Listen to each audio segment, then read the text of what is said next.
I'm diving deep into the world of retro gaming and putting AI to the test to see what it really knows about our gaming history. What if I told you that artificial intelligence has been quietly analyzing decades of gaming data, identifying patterns we never noticed, and revealing insights about why certain games became legendary while others faded into obscurity? Tonight, we're embarking on a journey through the pixelated landscapes of gaming's past. But we're doing something different. We're letting AI guide us through the evolution of video games, examining what machine learning algorithms can teach us about the classics we know and love. The world of retro gaming holds a special place in the hearts of millions. It's not just about nostalgia, though that certainly plays a role. It's about understanding the foundation upon which modern gaming was built. Every mechanic you enjoy in today's Atelier titles, every design philosophy that makes a game feel just right, can trace its lineage back to those early pioneers who were working with severely limited hardware and practically inventing the medium as they went along. When we talk about retro gaming, we're discussing more than just old games. We're exploring a cultural phenomenon that shaped multiple generations. The beeps and boops of early sound chips became the soundtrack to childhood memories. The simple sprites and backgrounds sparked imaginations in ways that photorealistic graphics sometimes struggle to match today. There's a purity to early game design, a necessity-driven creativity born from working within extreme constraints. Artificial intelligence offers us a unique lens through which to examine this history. By processing vast amounts of data about release dates, sales figures, critical reception, gameplay mechanics, and cultural impact, AI can identify trends and connections that might take human researchers years to uncover. It can analyze the DNA of game design, tracing how ideas evolved from one title to the next, how hardware limitations shaped creativity, and how player preferences shifted over time. But AI's perspective isn't just about cold, hard data. By analyzing player testimonials, reviews, forum discussions, and social media conversations spanning decades, machine learning can capture something of the emotional resonance these games had and continue to have. It can identify which games sparked communities, which mechanics kept players engaged for years, and which titles transcended their original context to become timeless classics. The challenge we face in preserving and understanding retro gaming history is immense. Many early games were commercial failures that nonetheless influenced everything that came after. Countless developers worked in obscurity, creating innovative mechanics that would later be refined and popularized by bigger studios. The documentation from this era is often incomplete, scattered across old magazines, developer interviews, and fading memories. AI helps us piece together this fragmented history by identifying connections and patterns across disparate sources. Tonight, we're going to explore how artificial intelligence views the evolution of gaming. We'll examine what algorithms can tell about the arcade era, the console wars, the transition to 3D, and the cultural impact of gaming across generations. We'll discover how AI analyzes game design principles, player psychology, and technological innovation. We'll look at preservation challenges and how modern technology is helping us save gaming's heritage for future generations. This isn't just an academic exercise. Understanding where gaming came from helps us appreciate where it's going. The indie game renaissance of the past decade draws heavily from retro aesthetics and design philosophies. Speedrunning communities have turned decades-old games into competitive esports. Retro game collecting has become a serious market, with rare cartridges selling for thousands of dollars.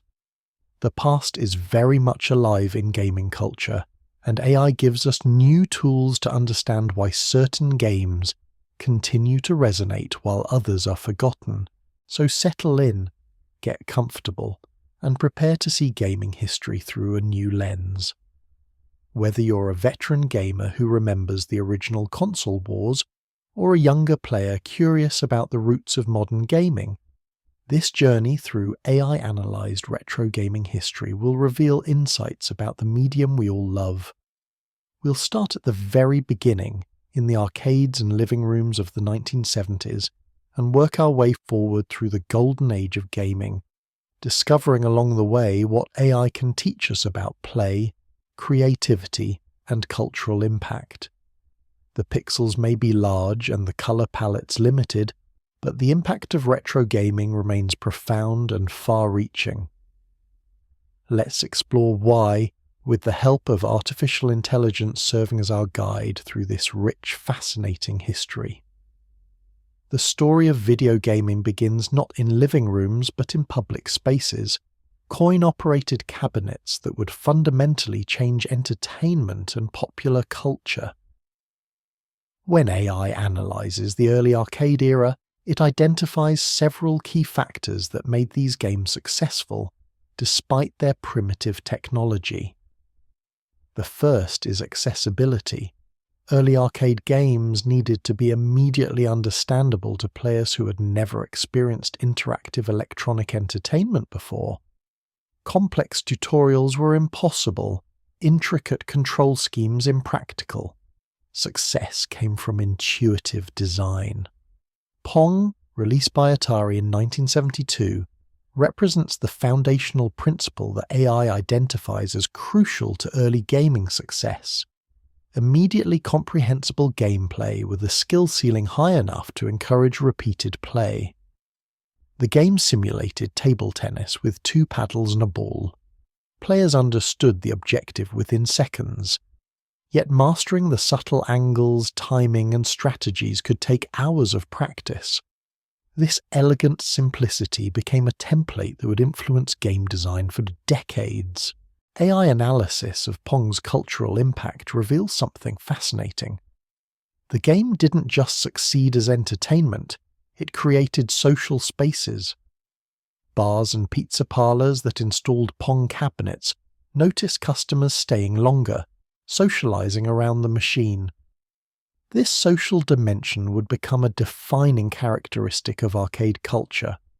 Gaming wasn't initially a solitary activity conducted in bedrooms. It was communal, competitive, and public. Players gathered to watch skilled individuals tackle difficult games, learning techniques and cheering impressive performances. Space Invaders, released by Taito in 1978, represents what AI algorithms identify as a quantum leap in game design complexity. Where Pong offered head-to-head competition, Space Invaders introduced progressive difficulty, pattern-based gameplay, and the concept of a high score as a measure of skill. The game's premise was simple: shoot descending rows of aliens before they reach the bottom of the screen. But the execution was brilliant. As players destroyed aliens, the remaining enemies moved faster, creating escalating tension. Each level became harder, pushing players to improve their skills and strategies. The impact of Space Invaders cannot be overstated. AI analysis of period sources reveals it caused a yen coin shortage in Japan due to the number of coins being fed into machines. The game's iconic soundtrack, which accelerated as aliens descended, created audio-driven tension that enhanced the gameplay experience. This integration of sound and play would become a hallmark of successful game design. Players reported their hearts racing as the tempo increased, a physiological response to digital stimuli that demonstrated gaming's power to affect players on an emotional and physical level. Pac-Man, released by Namco in 1980, introduced elements that AI identifies as crucial to broadening gaming's appeal beyond young males. The game featured a cute, non-violent protagonist navigating mazes while being pursued by colourful ghosts. While Space Invaders and similar games emphasize shooting and destruction, Pac-Man offered collection and evasion mechanics. The power pellets that temporarily turn predators into prey introduced strategic depth. Players needed to decide when to use these opportunities, whether to clear ghosts for points or focus on collecting dots. What makes Pac-Man particularly significant in AI analysis is its character-driven design. Each ghost had distinct behavioral patterns and personalities. Blinky pursued Pac-Man directly. Pinky attempted to position himself ahead. Inky used complex calculations based on multiple factors. Clyde seemed unpredictable, but followed specific rules. This personality-driven AI created emergent gameplay, where understanding enemy behavior led to improved performance. Players developed names for strategies, shared tips, and treated the game as a puzzle to be solved rather than simply a test of reflexes. The cultural impact of Pac-Man extended far beyond arcades. AI analysis of licensing data reveals the character appeared on everything from lunchboxes to television shows, becoming one of gaming's first true multimedia franchises. This demonstrated that video game characters could transcend their original medium, becoming cultural icons recognized by people who had never played the games. The success of Pac-Man merchandise revealed gaming's potential as an intellectual property platform, laying groundwork for the character-driven franchises that dominate modern gaming. Donkey Kong, released by Nintendo in 1981, introduced narrative elements in the platform gaming genre that would dominate much of the 1980s and 1990s. The game told a story. A carpenter named Jumpman, later renamed Mario, must rescue a damsel from a giant ape. Each stage presented unique challenges and level designs, moving beyond the single-screen experiences of earlier arcade games. AI analysis identifies this as a pivotal moment when games began incorporating storytelling alongside mechanical innovation. The game's designer, Shigeru Miyamoto, would become one of gaming's most influential figures, but AI pattern recognition reveals that Donkey Kong's success came from synthesizing existing elements in novel ways. Platform jumping had appeared in earlier games. Rescue narratives were common in other media. Multiple levels with varying challenges existed in games like Pac-Man. What made Donkey Kong revolutionary was how these elements combined to create cohesive, character-driven experiences where players felt they were participating in unfolding events rather than simply achieving high scores. The transition from arcades to home consoles represents a fundamental shift in gaming's cultural position. The Magnavox Odyssey, released in 1972, was the first commercial home video game console. AI analysis of sales data and contemporary reviews reveals its struggle due to limited marketing, confusion about whether it required Magnavox televisions, and rudimentary graphics even by early 1970s standards. However, it established crucial precedents. Gaming could exist in private spaces, families could play together. The technology, while primitive, proved viable for home entertainment. The Atari 2600, released in 1977, became the first commercially successful home console by learning from the Odyssey's mistakes. Atari invested heavily in marketing, created memorable advertising campaigns, and most importantly, designed the system around interchangeable cartridges. This innovation, which AI identifies as crucial to the console's success, meant players weren't locked into built-in games. They could build libraries, trade cartridges with friends, and experience new content without purchasing new hardware. The 2600's game library reveals interesting patterns when analyzed by AI. Early titles attempted to replicate arcade experiences with varying success. Technical limitations meant home versions of popular games often disappointed players expecting arcade-quality graphics and sound. However, developers learned to work within these constraints, creating games that played to the 2600's strengths rather than highlighting its weaknesses. Adventure, released in 1979, pioneered the action-adventure genre on consoles and included gaming's first Easter egg, a hidden room containing the developer's name. This established a tradition of secrets and player-rewarding exploration that continues today. AI analysis of game design evolution during this period reveals developers rapidly discovering fundamental principles that remain relevant. Games needed clear objectives but allowed multiple approaches. Difficulty should escalate gradually, teaching players mechanics before challenging them. Visual clarity mattered more than detailed graphics. Players needed to instantly pass screen information. Sound provided crucial feedback about player actions and game states. These insights, obvious in retrospect, were hard-won discoveries made through trial and error as the medium defined itself. The video game crash of 1983 provides a cautionary tale that AI analysis reveals was driven by multiple factors. Market oversaturation saw too many consoles and games competing for consumer attention and dollars. Quality control was non-existent, with companies releasing poorly designed, barely functional games to capitalize on gaming's popularity. The infamous E.T. game for Atari 2600, developed in just 5 weeks to meet holiday deadlines, exemplified this problem. Despite being based on the era's biggest movie, the game was nearly unplayable, confusing, and frustrating.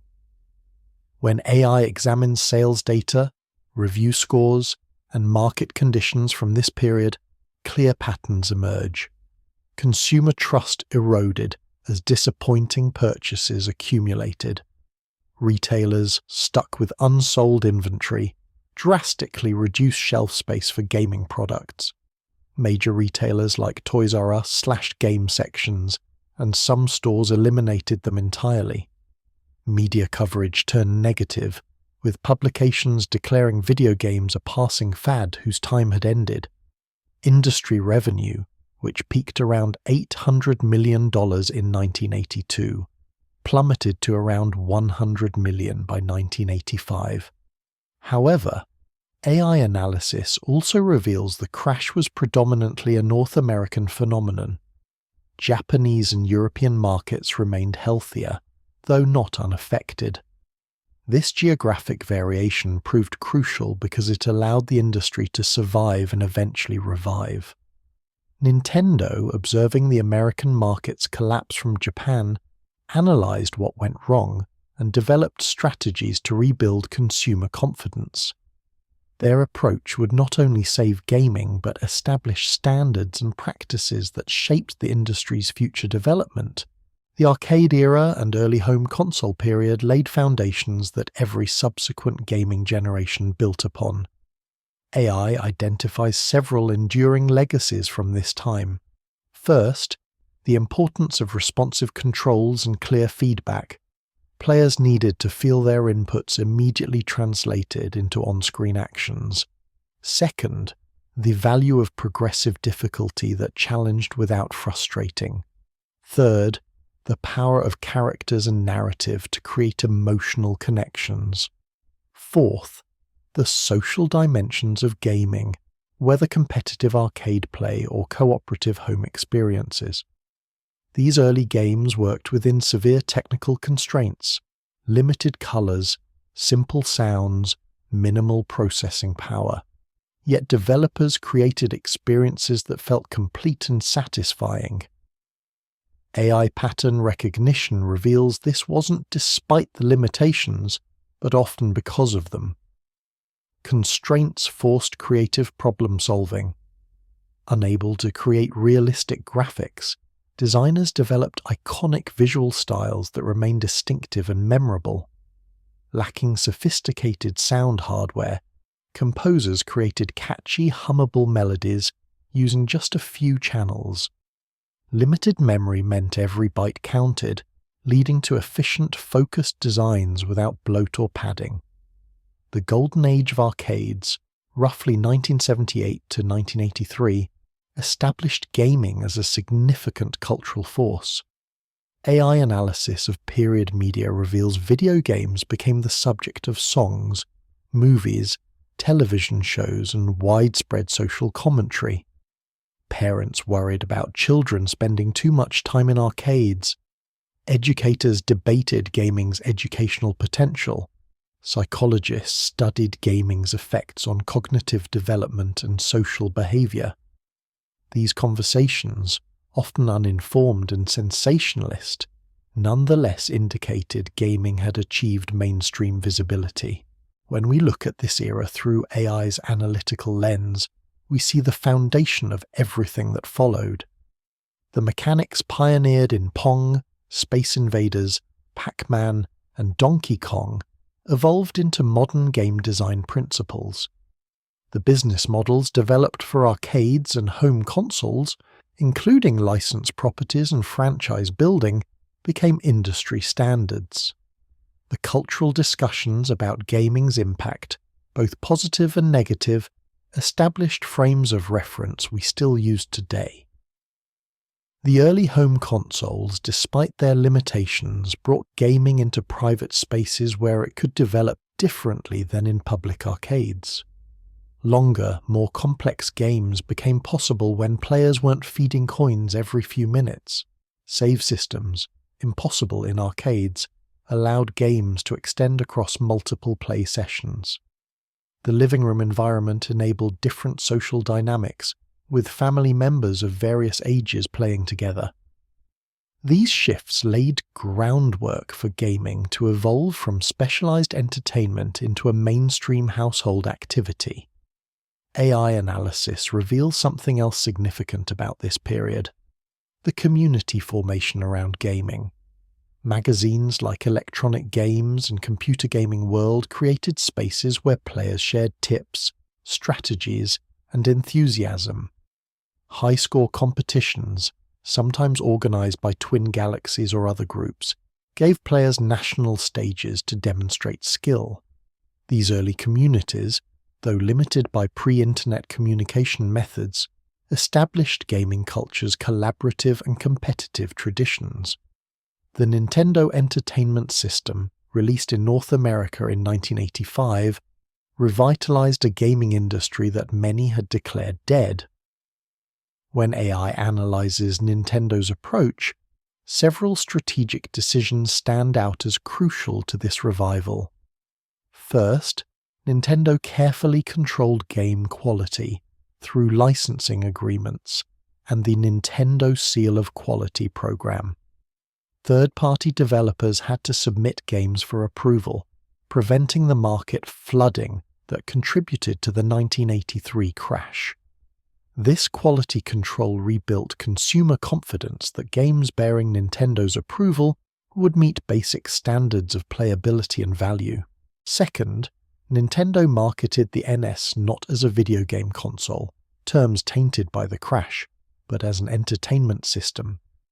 The console's design, with its rectangular grey casing and front-loading cartridge slot, deliberately resembled VCRs more than the wood grain and joystick aesthetics of Atari-era consoles. The bundled robotic operating buddy, ROB, a toy robot that interacted with specific games, positioned the NES as an innovative technology product rather than merely a gaming device. This clever rebranding helped the system gain retail acceptance and shelf space. Third, and perhaps most importantly from AI's analytical perspective, Nintendo launched with Super Mario Bros., a game that demonstrated everything the NES could accomplish. AI analysis of Super Mario Bros. Reveals a masterclass in game design that remains studied and emulated today. The game's first level, World 1-1, serves as a perfect tutorial without a single word of instruction. Players start on solid ground with only one direction to move, Right. The first enemy, a Goomba, approaches slowly, teaching players that creatures can harm Mario. A question mark block sits at perfect jumping height, training the jump mechanic and introducing power-ups. Every element in Super Mario Bros. Serves multiple purposes. Coins reward exploration and provide audio-visual feedback.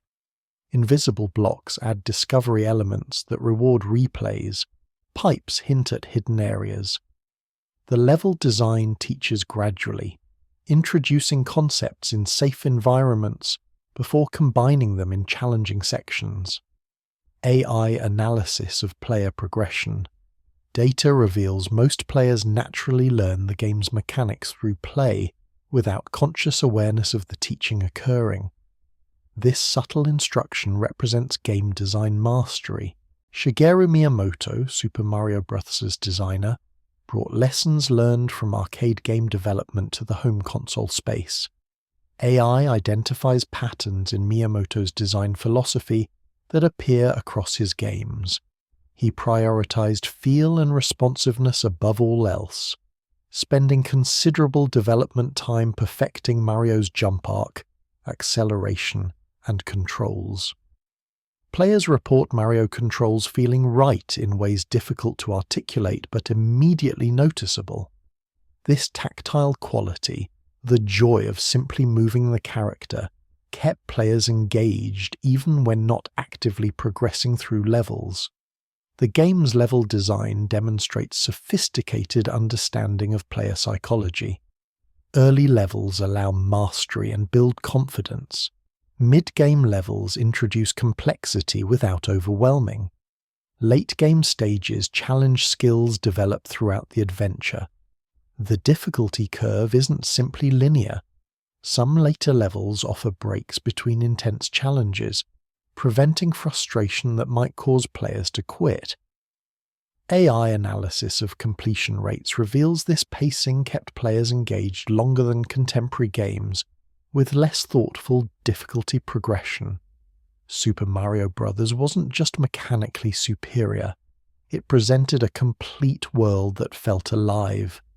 The Mushroom Kingdom, with its distinct visual themes across 8 worlds, created a sense of place and progression. Each world introduced new enemies, obstacles, and mechanics, keeping gameplay fresh across the adventure. The game's music, composed by Koji Kondo, became instantly iconic, with the overworld theme recognized by people who never played games. AI analysis of the music reveals clever compositional techniques that created memorable melodies within the NES's technical audio limitations. The Legend of Zelda, also designed by Miyamoto and released in 1986, pioneered concepts that defined action-adventure games for decades. AI analysis identifies several revolutionary features. The non-linear exploration, where players could tackle dungeons in various orders, gave unprecedented freedom. The game didn't tell players where to go. They had to explore, experiment, and discover secrets organically. This respect for player intelligence and emphasis on exploration became hallmarks of Zelda games and influenced countless other titles. The Legend of Zelda introduced battery-backed saving, allowing players to preserve progress and return to adventures over multiple sessions. This innovation, which seems obvious in retrospect, fundamentally changed what home console games could be. No longer limited to experiences completable in one sitting, developers could create longer, more complex adventures.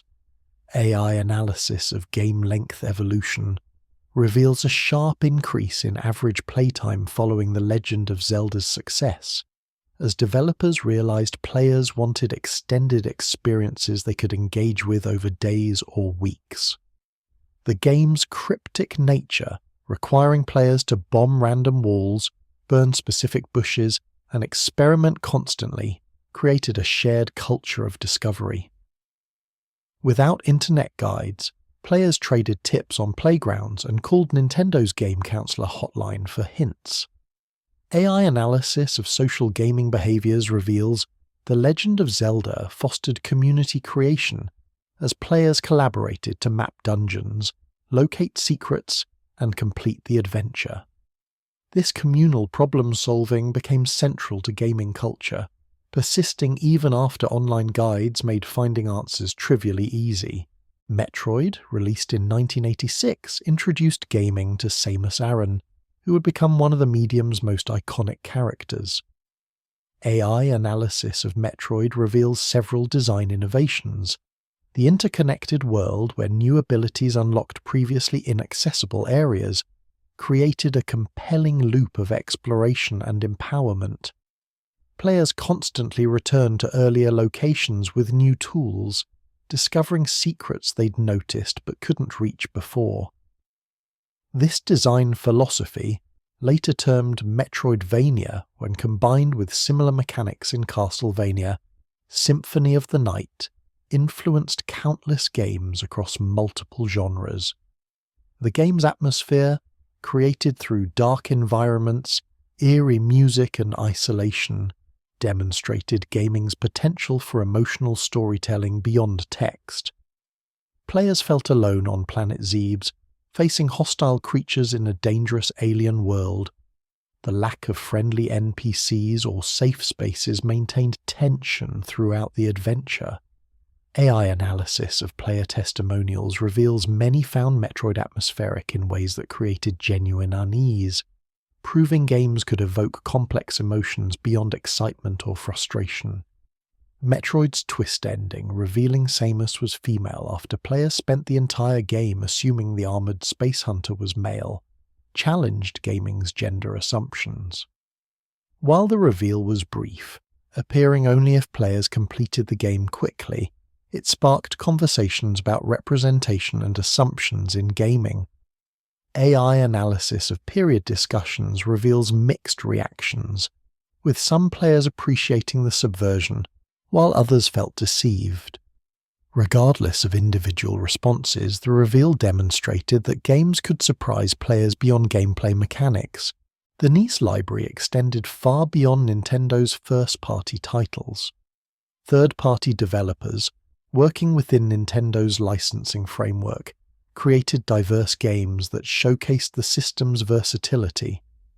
Mega Man, developed by Capcom, offered challenging action platforming with the unique boss selection system that let players choose their path through the game. Each defeated boss granted Mega Man their weapon, which proved particularly effective against specific other bosses. This rock-paper-scissors design encouraged experimentation and multiple playthroughs.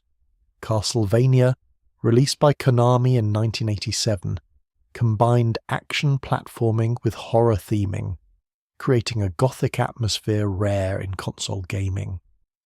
AI analysis reveals the game's difficulty, which many players found punishing, actually contributed to its legacy.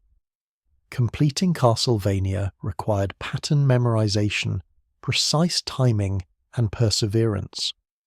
Players who invested time to master its challenges felt genuine accomplishment, while the difficulty created discussions about Nintendo hard games that tested player skill and determination. Final Fantasy, released by Square in 1987, brought role-playing games to consoles in a format that proved commercially successful in both Japan and North America. The game's command-based combat, character progression systems, and extended narrative demonstrated that console RPGs could find audiences beyond Japanese markets where the genre had primarily flourished.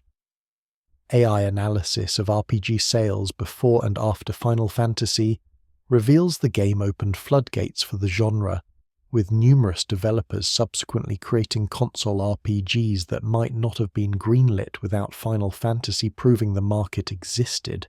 Contra, released in 1988, defined the run-and-gun genre and introduced the famous Konami code: up, up, down, down, left, right, B, A, that granted players 30 lives. The game's two-player cooperative mode created memorable shared experiences, with friends coordinating to overcome the game's intense challenges. AI analysis of gaming social behaviors reveals cooperative gameplay, where players work together toward common goals, create stronger bonds and more positive memories than competitive gaming. Contra exemplified cooperative design that kept players engaged through teamwork rather than competition. Duck Hunt, bundled with many NES systems alongside Super Mario Bros., introduced the NES Zapper light gun and demonstrated Nintendo's commitment to varied gameplay experiences. While simpler than other NES titles, Duck Hunt's accessibility made it a gateway game for non-gamers. AI analysis reveals Duck Hunt appeared in many households where it was the only game regularly played, suggesting it reached audiences beyond traditional gamers. The infamous laughing dog, who mocked missed shots, became a cultural touchstone representing gaming's playful trolling before trolling had a name. Nintendo's approach to regional releases reveals interesting AI detectable patterns. Games were often significantly modified for Western releases, with difficulty adjusted, religious imagery removed, and blood effects eliminated or changed. These localization practices, while sometimes controversial, reflected Nintendo's careful brand management and desire to maintain family-friendly positioning in diverse markets. AI comparison of Japanese and Western versions reveals systematic changes that go beyond translation, representing thoughtful cultural adaptation. The NES era established Nintendo's dominance in console gaming, a position they would maintain through the 1980s and into the 1990s. AI analysis of market share data reveals Nintendo controlled roughly 90% of the North American console market at the NES's peak. This dominance came with power to dictate terms to third-party developers, retailers, and even competitors. Nintendo's licensing agreements prevented developers from releasing NES games on competing systems for 2 years, effectively locking third parties into exclusivity.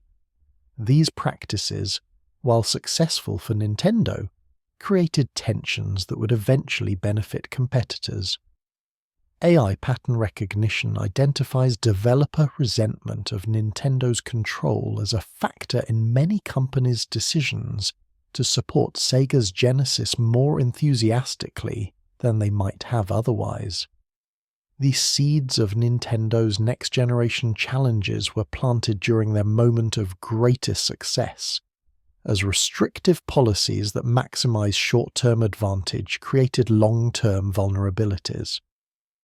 The NES transformed gaming from a seemingly dead market into a billion-dollar industry. AI analysis of economic data reveals the system sold over 60 million units worldwide, with the North American market alone seeing over 30 million units sold. The attach rate, measuring how many games average consumers purchase per console, reached approximately 10 games per system. This demonstrated that NES owners weren't casual users buying systems and 1 or 2 games. They were engaged consumers building libraries and actively participating in gaming culture. Beyond sales numbers, the NES's cultural impact resonates through AI analysis of media representation during the period. Gaming went from something featured primarily in specialized publications to mainstream media coverage. The Nintendo Entertainment System appeared in movies, television shows, and music videos. Celebrities discussed their gaming habits in interviews. The system became status symbols for children and teenagers, with NES ownership conveying social capital among peers. This mainstream acceptance laid groundwork for gaming's continued cultural expansion. The games themselves, when analyzed by AI for lasting influence, reveal principles that remain relevant. Super Mario Bros.' intuitive teaching through level design appears in countless modern games. The Legend of Zelda's emphasis on exploration and player-driven discovery influences open-world games today. Metroid's interconnected world design became an entire genre. Mega Man's boss selection system appears in spiritual successors and inspired games.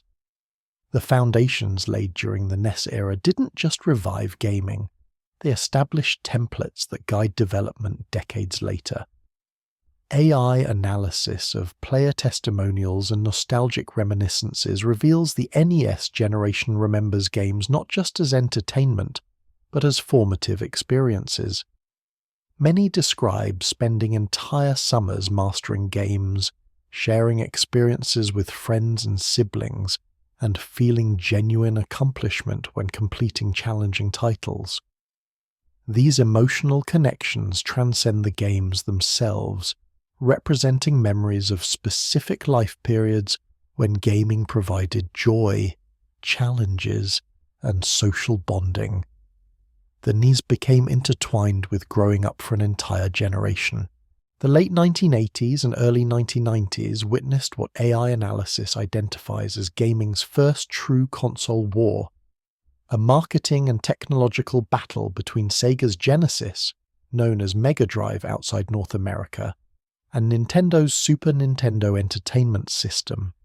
This competition drove innovation, expanded gaming's audience, and created brand loyalties that persist decades later. AI examination of this period reveals how competition benefited consumers through better games, more aggressive pricing, and rapid technological advancement.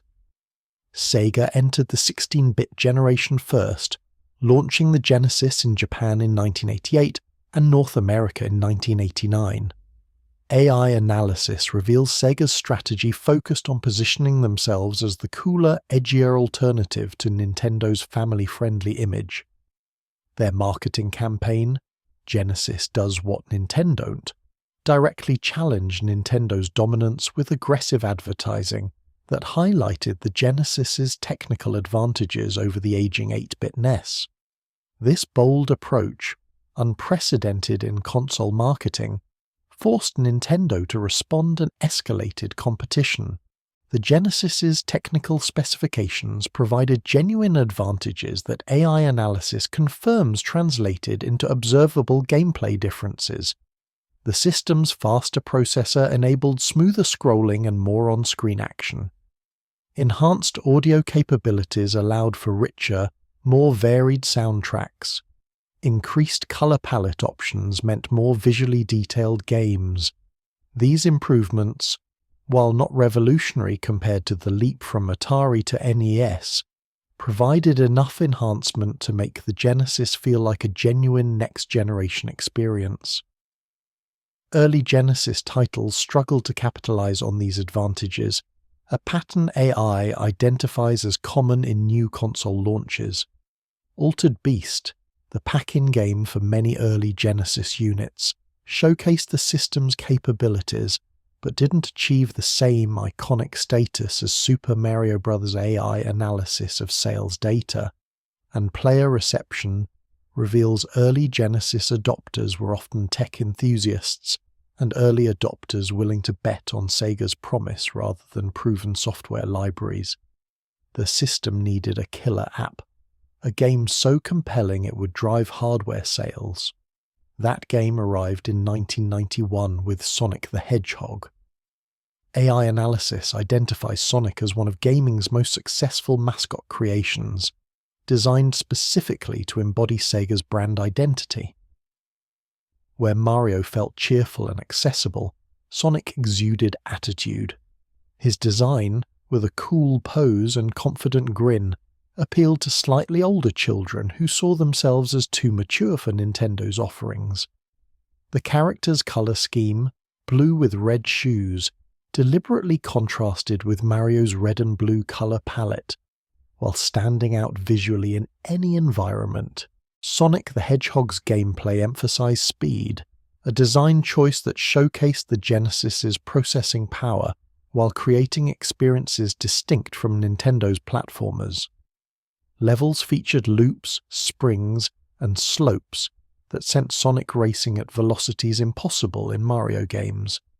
This speed created exhilaration, a feeling of barely controlled momentum that kept players on edge. AI analysis of player testimonials reveals this kinetic energy became Sonic's defining characteristic, making the games feel fundamentally different from competitors despite sharing platform genre conventions.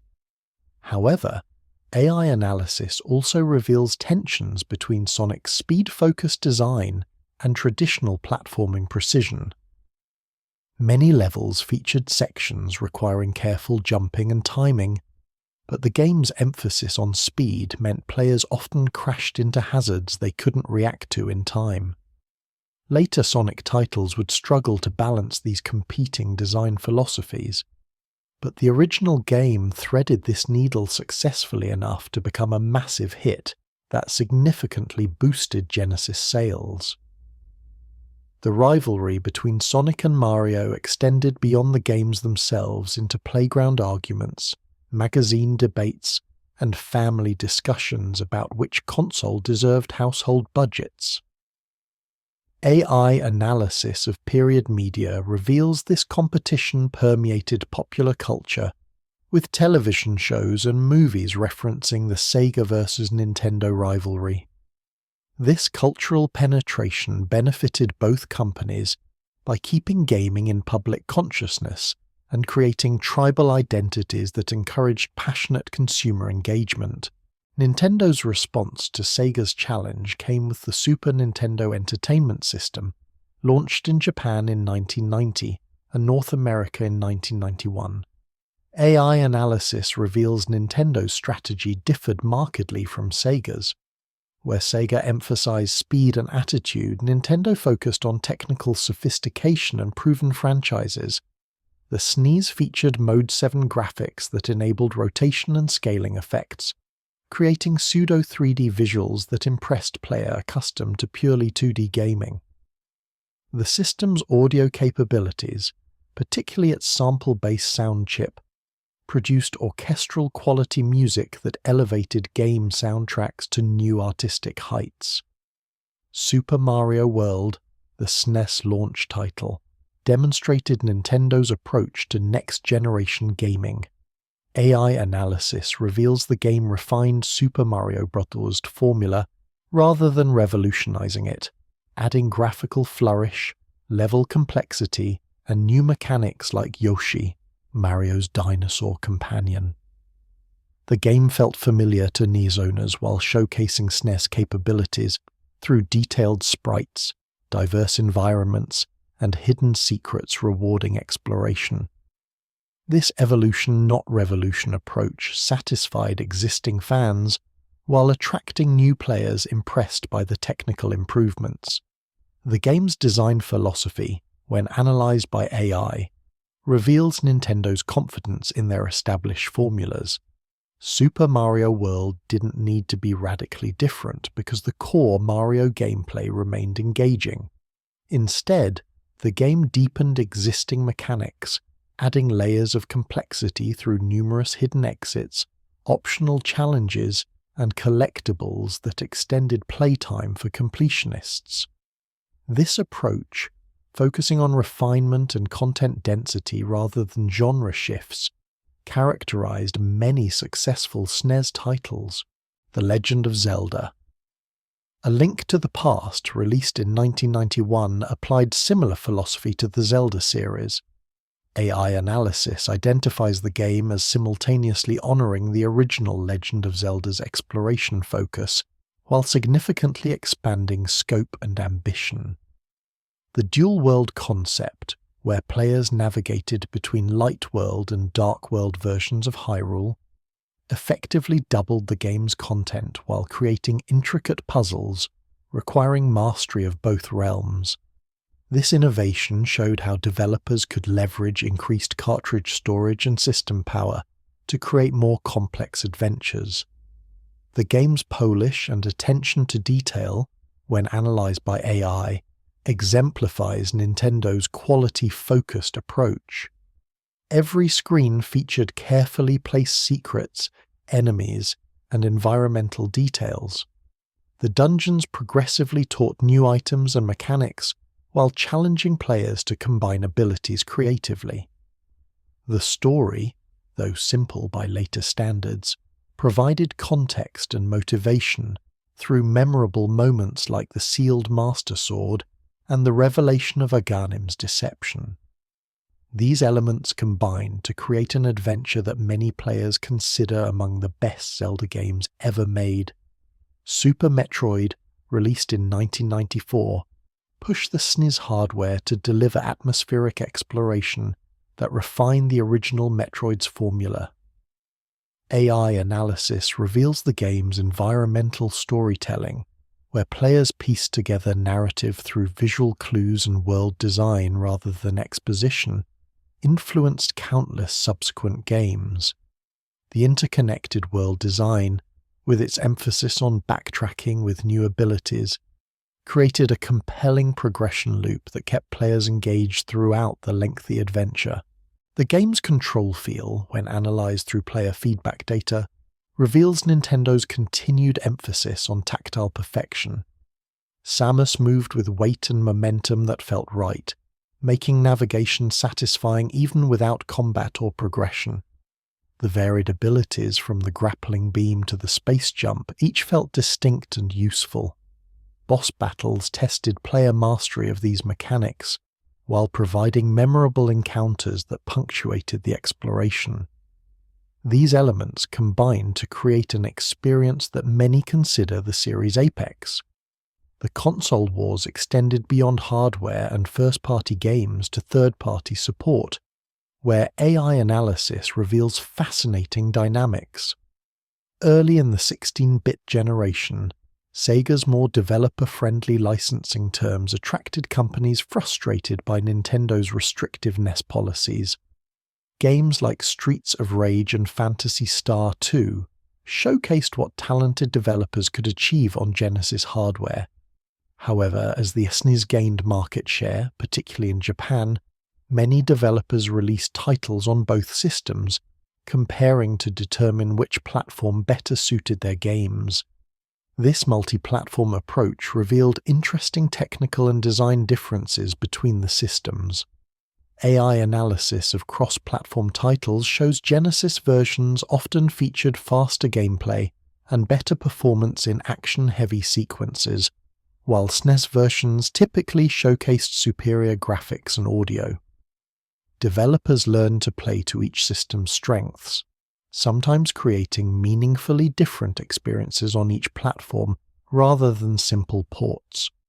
This variation meant console choice affected not just which games players could access, but how those games played. The fighting game boom, triggered by Street Fighter II's massive success, became a key battleground in the console wars. Capcom's arcade phenomenon arrived on SNES in 1992, providing a compelling reason to choose Nintendo's system. AI analysis of fighting game sales data reveals Street Fighter II drove significant SNES hardware purchases from players who wanted arcade-quality fighting at home. The game's technical demands, including large character sprites and responsive controls, showcased SNES capabilities while creating a software category that would remain important for console generations. Mortal Kombat, released on both Genesis and SNES in 1993, sparked controversy that AI identifies as significant for gaming's cultural positioning. The arcade version's graphic violence, including blood and fatalities, created debates about game content regulation. Nintendo, maintaining family-friendly branding, censored the SNES version's blood, changing it to sweat. Sega's Genesis version, accessed through a blood code, retained the violence. AI analysis of sales data reveals the Genesis version significantly outsold its SNES counterpart, suggesting consumers valued authenticity over censorship. This incident demonstrated gaming's maturation beyond children's entertainment into media consumed by teenagers and adults who expected mature content. The controversy also led to congressional hearings about video game violence and the creation of the Entertainment Software Rating Board, ESRB, which still rates games today. AI analysis reveals this as a pivotal moment where gaming achieved enough cultural significance to attract governmental attention, forcing the industry to implement self-regulation to prevent external censorship. The role-playing game genre flourished during the 16-bit era, with AI analysis revealing this period as foundational for the genre's Western popularity. Final Fantasy II and III, actually FI and VI in Japan, renumbered due to skipped Western releases, brought Square's franchise to new artistic heights on SNES.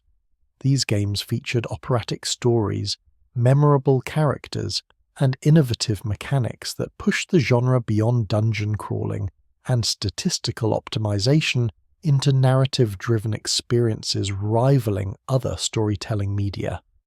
Final Fantasy III, V, released in 1994, represents what AI analysis identifies as the 16-bit era's pinnacle in RPG design. The game featured an ensemble cast where no single character served as protagonist, allowing players to connect with multiple perspectives and storylines. The antagonist, Kefka, achieved his apocalyptic goals halfway through the game, creating a tonal shift rare in gaming where players experienced failure before the eventual triumph. These narrative risks paid off, creating an emotionally resonant adventure that demonstrated gaming's storytelling potential. Chrono Trigger, also released in 1994, assembled what AI analysis identifies as an all-star development team, including Final Fantasy creator Hironobu Sakaguchi, Dragon Quest creator Yuji Horii, and Dragon Ball artist Akira Toriyama. The game's time travel premise allowed diverse settings and eras, preventing the repetition sometimes present in lengthy RPGs. The multiple endings, determined by when players defeated the final boss, encouraged replays and discussion about narrative possibilities. The game's battle system, placing enemies on the field rather than separate battle screens, maintained pacing and immersion. AI analysis of RPG evolution during this period reveals growing ambition and scope. Games expanded from 10 to 15-hour experiences to 40, 50-hour epics. Storage capacity increases allowed for more dialogue, larger worlds, and complex narratives. The genre attracted players seeking deeper experiences than action games provided, creating a dedicated fan base that would support RPG development for decades. The 16-bit era established RPGs as commercially viable in Western markets, paving the way for the genre's explosion during the PlayStation era. The Super Nintendo's Mode 7 graphics capabilities, mentioned earlier, enabled games like F-Zero and Super Mario Kart that simulated 3D environments on 2D hardware. AI analysis reveals these games' importance in preparing consumers for true 3D gaming while demonstrating creative technical problem-solving.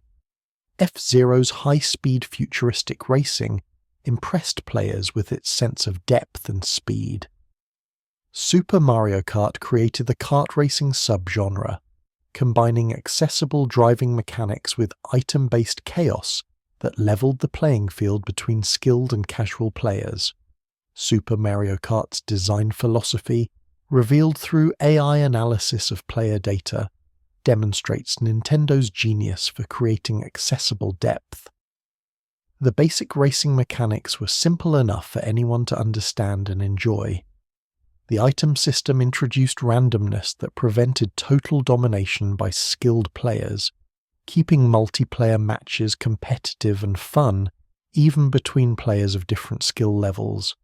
However, skilled players could still leverage course knowledge, item timing, and advanced techniques like drift boosting to maintain advantages. This balance between accessibility and mastery became a Nintendo hallmark. The decline of the 16-bit era came gradually as new technologies emerged.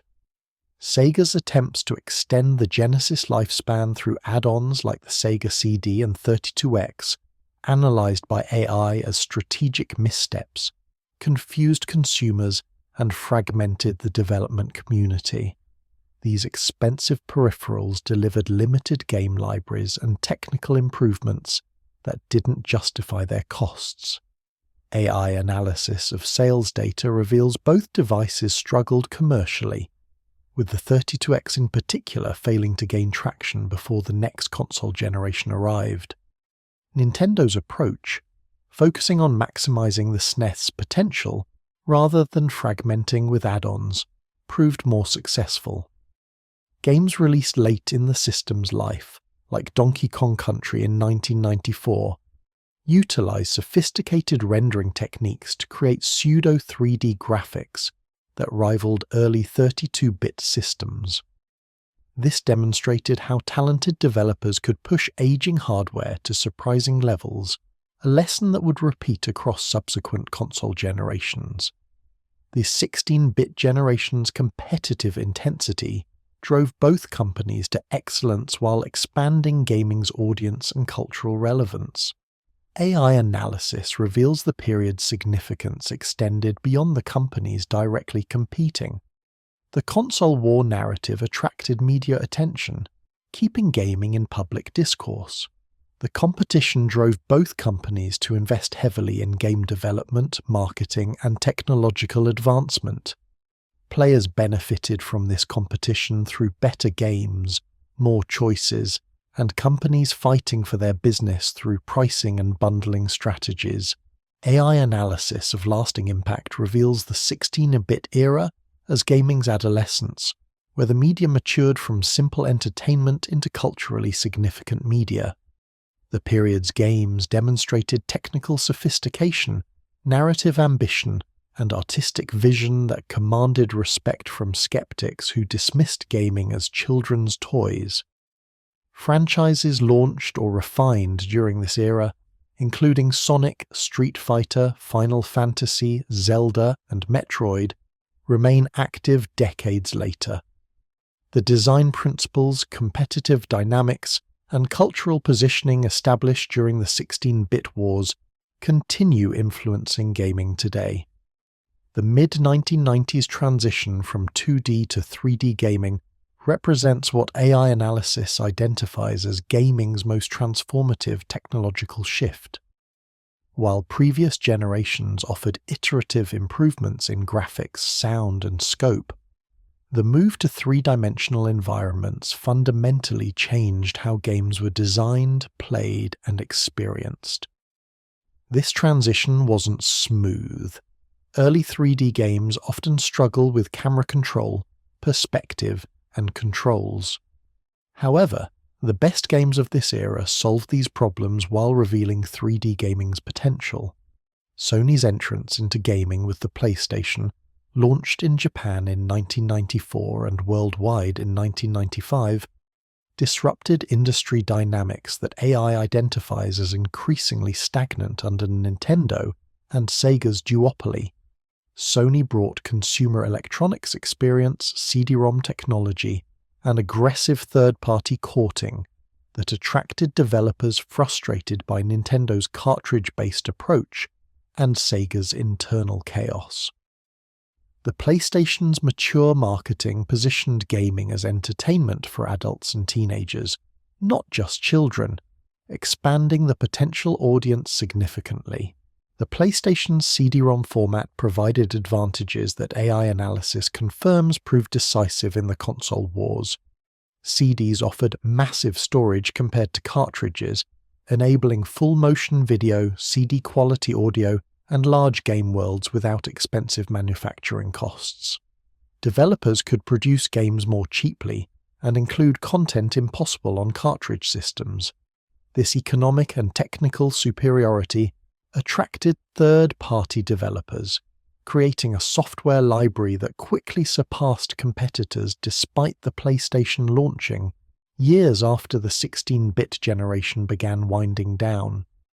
Early PlayStation titles demonstrated both 3D gaming's potential and its growing pains. Ridge Racer, a launch title, impressed players with textured mapped 3D graphics and smooth performance, but its limited track selection and arcade-style gameplay didn't fully exploit what home 3D gaming could achieve. Battle Arena Toshinden showcased 3D fighting, but felt shallow compared to 2D fighters like Street Fighter II. These early attempts, while impressive technically, revealed that converting genres to 3D required rethinking fundamental design assumptions, not just rendering existing gameplay in 3 dimensions. Crash Bandicoot, released in 1996, represented what AI identifies as a successful 3D translation of 2D platforming conventions. Developer Naughty Dog created a linear 3D platformer that maintained the precise jumping and timing of 2D games while utilizing 3D perspective to create varied camera angles and dramatic set pieces. The game's hallway design, where players moved primarily along a single axis with occasional branching, solved the camera and perspective problems plaguing open 3D environments. This compromise between 2D traditions and 3D possibilities created an accessible 3D platformer that attracted players intimidated by more complex 3D games. Tomb Raider, also released in 1996, took a different approach that AI analysis reveals influenced action-adventure games for years. The game featured large 3D environments that players navigated through platforming, puzzle-solving, and combat. Protagonist Lara Croft, designed by Toby Gard, became gaming's first female action hero to achieve mainstream cultural recognition. Her appearance in magazines, advertisements, and media coverage not typically associated with gaming demonstrated how 3D graphics enabled character designs with broader appeal. The game's controls, featuring tank-like movement where players rotated Lara and then moved forward, felt awkward compared to more fluid 3D movement schemes. However, AI analysis of design documents and player feedback reveals this control scheme was deliberate, enabling the precise positioning needed for the game's tricky platforming sequences. What seemed like limitation was actually careful design solving the problem of precise movement in 3D space, a challenge many developers struggled with during this transition period. Resident Evil, released in 1996, pioneered survival horror on PlayStation while demonstrating 3D gaming's potential for atmosphere and tension. The game's pre-rendered backgrounds, essentially 2D images with 3D characters moving over them, enabled visual detail impossible in fully 3D environments given the hardware limitations. Fixed camera angles, while sometimes frustrating, created cinematic framing and denied players complete spatial awareness, building tension as zombies could approach from off-screen. These design choices turned technical limitations into atmospheric strengths. AI analysis of Resident Evil's design reveals sophisticated understanding of pacing and resource management. Limited ammunition and health items forced players to choose between fighting or fleeing from enemies. The ink ribbons required for saving created tension around safe rooms and encouraged careful risk assessment. The puzzle-heavy design slowed pacing between horror sequences, building anticipation before the next scare.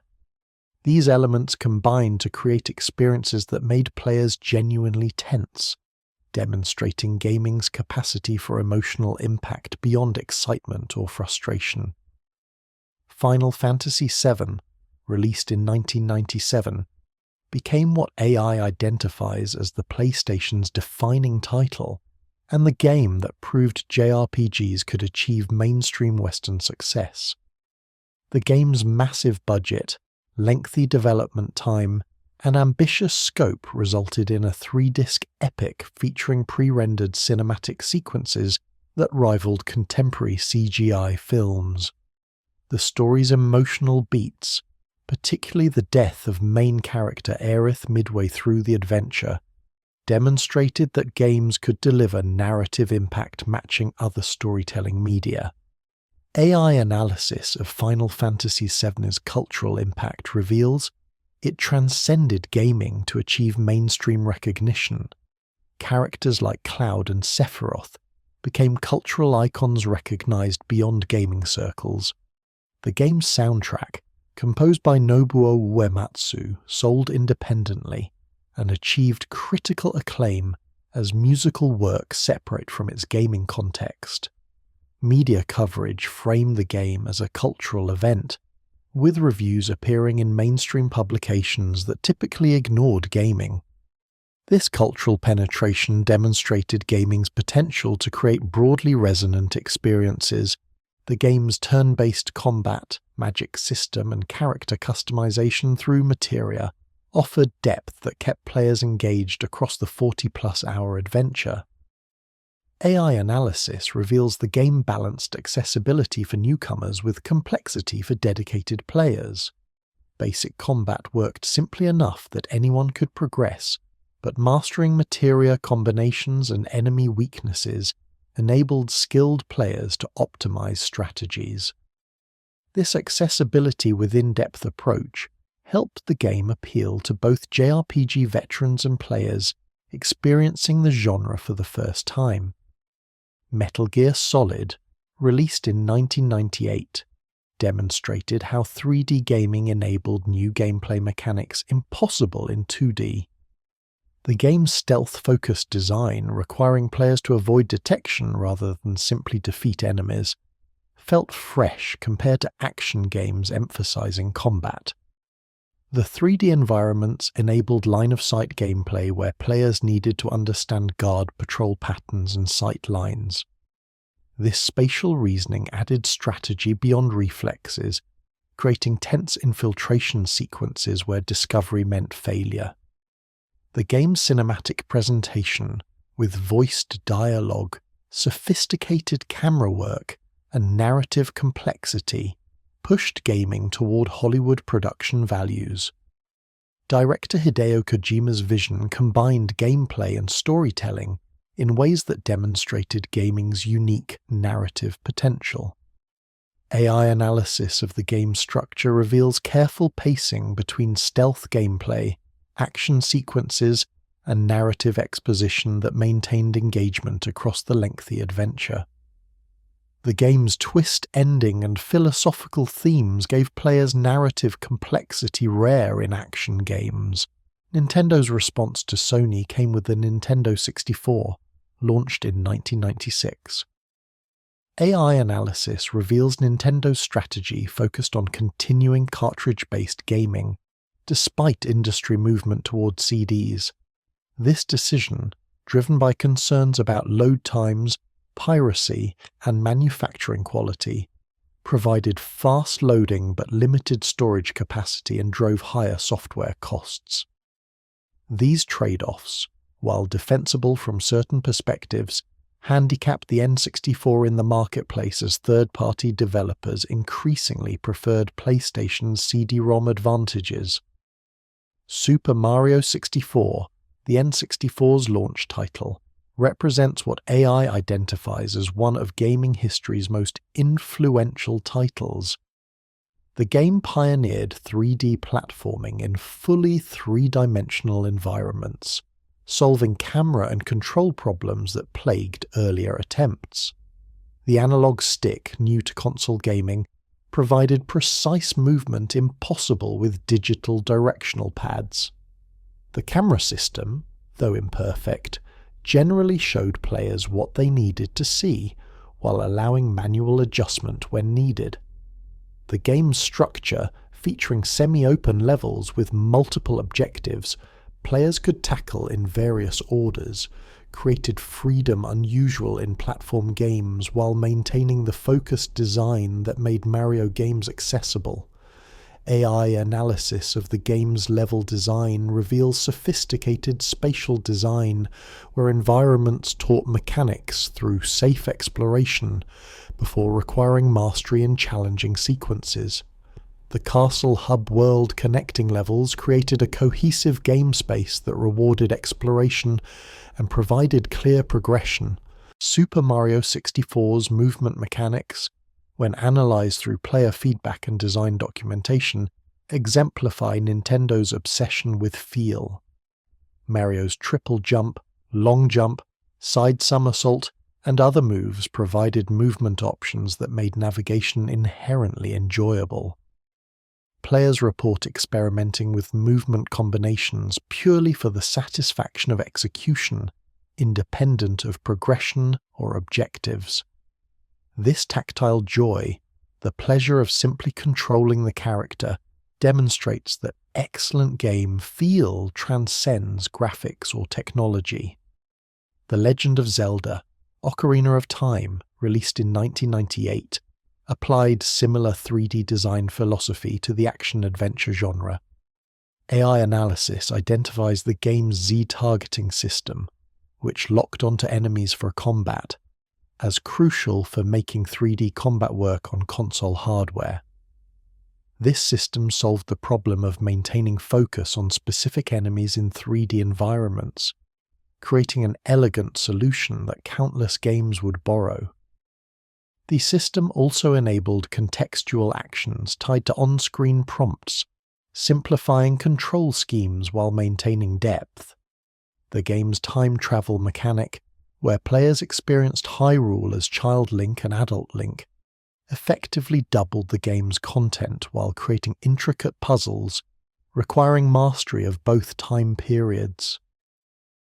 The transformation added narrative weight, with players experiencing how their childhood actions affected the future world. AI analysis reveals this mechanic influenced numerous subsequent games that use time manipulation as both story device and gameplay mechanic. Ocarina of Time's dungeons, analysed through design documentation and player feedback, demonstrate sophisticated spatial puzzles requiring three-dimensional thinking. Players needed to understand vertical space, multiple floors, and how different areas connected.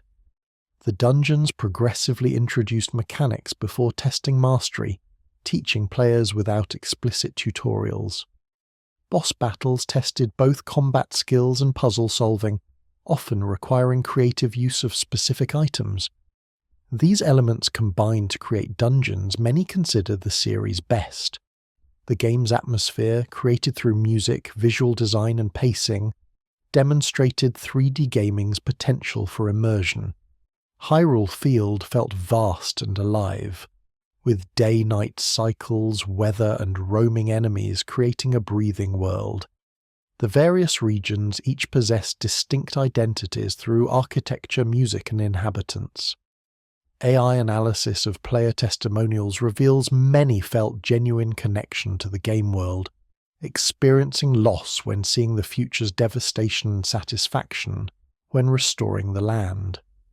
GoldenEye 07, released in 1997, pioneered console first-person shooters and demonstrated the N64 controller's versatility. The game's single-player campaign, based on the James Bond film, featured objectives-based missions requiring stealth, strategy, and action. AI analysis reveals this mission structure, where players needed to complete multiple objectives rather than simply reach level ends, influenced numerous subsequent FPS games. The difficulty options added or removed objectives rather than simply adjusting enemy health, creating meaningful replay value. The game's multiplayer mode, supporting 4 players in split-screen matches, created the blueprint for console multiplayer FPS that persists today. The various arenas, weapons, and game modes provided hours of competitive gameplay. AI analysis of player testimonials from the era reveals GoldenEye multiplayer sessions became social events where friends gathered around televisions for intense matches. This social dimension, building on earlier couch multiplayer traditions, demonstrated that competitive gaming remained engaging in the 3D era. Sega's Dreamcast, launched in 1998 in Japan and 1999 elsewhere, represented the company's final console attempt after the Saturn's failure to compete with PlayStation and N64. AI analysis reveals the Dreamcast as technically impressive but market-doomed due to Sega's weakened position, PlayStation 2's impending release, and limited third-party support. The system pioneered online console gaming through its built-in modem, but this innovation arrived before broadband proliferation made online gaming truly viable for most players. Shenmue, released in 1999, exemplified the Dreamcast's ambitious software while demonstrating both the potential and limitations of cinematic gaming. The game's incredibly detailed world, realistic character models, and sophisticated physics engine impressed players and critics. However, the game's slow pacing, which some found atmospheric while others found boring, divided audiences. AI analysis reveals Shenmue as ahead of its time in vision, but perhaps too ambitious for contemporary technology and audience expectations. The transition to 3D gaming fundamentally transformed game design, moving beyond 2D's limitations while introducing new challenges. AI analysis of this period reveals that successful 3D games didn't simply translate 2D gameplay into 3 dimensions. They reimagined genres for 3D spaces. The best games solve camera problems, control complexity, and spatial navigation while maintaining the core fun that made games engaging. This transition period, while messy, established foundations for 3D gaming that subsequent generations would refine rather than revolutionize. The history of handheld gaming represents a parallel evolution to home consoles, with AI analysis revealing distinct design philosophies suited to portable play. Where home consoles pushed technological boundaries and created immersive experiences demanding full attention, handheld devices prioritized accessibility, battery efficiency, and gameplay suitable for shorter sessions. This created unique design constraints that often led to creative solutions and experiences impossible on home hardware. Nintendo's Game Boy, launched in 1989, dominated handheld gaming for over a decade despite technical inferiority to competitors. AI analysis of Nintendo's strategy reveals how they prioritized battery life, durability, and game quality over cutting-edge technology.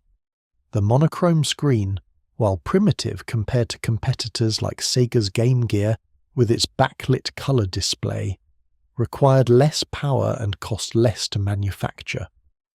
These practical considerations meant Game Boys lasted longer on a set of batteries and reached price points accessible to wider audiences. Tetris, bundled with many Game Boy units, exemplifies perfect handheld game design when analyzed by AI. The puzzle gameplay worked in sessions ranging from 2 minutes to 2 hours, fitting various play contexts. The simple graphics looked clear on the Game Boy's small screen, avoiding the detail loss that plagued action games. The addictive gameplay loop, where players always felt one more game would improve their high score, kept players engaged. These factors combined to make Tetris not just a great game, but the perfect showcase for handheld gaming's strengths. The Pokémon phenomenon, beginning with Pokémon Red and Blue's 1996 Japanese release, 1998 in North America, demonstrates how AI analyzes handheld gaming's unique social dimensions. The game's trading and battling mechanics, requiring link cables connecting 2 Game Boys, created social gameplay impossible to replicate in single-player experiences.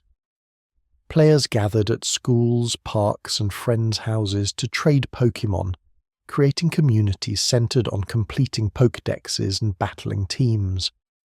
AI analysis reveals Pokémon's genius lay in making collecting the core gameplay loop. The series' tagline, "Gotta catch 'em all," perfectly encapsulated the addictive compulsion to complete collections. Version exclusives encouraged trading, as players needed friends with opposite versions to complete their Pokédexes. the complexity beneath the accessible surface, including stats, types, and competitive strategies, created depth that kept older players engaged while remaining simple enough for children to enjoy. This accessibility with in-depth balance made Pokémon one of gaming's most successful franchises. The Pokémon trading card game and animated series, launched alongside the games, created a multimedia empire demonstrating how video game properties could expand beyond their original medium. AI analysis of Pokémon's merchandising reveals sophisticated brand management that kept the franchise in public consciousness through multiple touchpoints. Children who watched the anime wanted to play the games. Players who enjoyed the games purchased cards and toys. This cross-media reinforcement created a cultural phenomenon that transcended gaming to become a defining aspect of late 1990s childhood. The Legend of Zelda: Link's Awakening, released in 1993, demonstrated that handheld games could deliver experiences comparable to home console titles. The game featured the exploration, puzzle solving, and combat that made console Zelda games beloved, adapted cleverly for the Game Boy's limitations. AI analysis reveals how the developers used the smaller screen to their advantage, creating intimate dungeons where every room felt purposeful. The game's surreal story, involving Link's awakening from a dream world, provided narrative sophistication rare in handheld games. Super Mario Land 2, 6 Golden Coins, released in 1992, showed how familiar franchises could be reimagined for handheld play. The game featured larger sprites than typical Game Boy titles, creating visual presence on the small screen. The non-linear structure, where players could tackle zones in any order, respected handheld players' needs for bite-sized, completable challenges.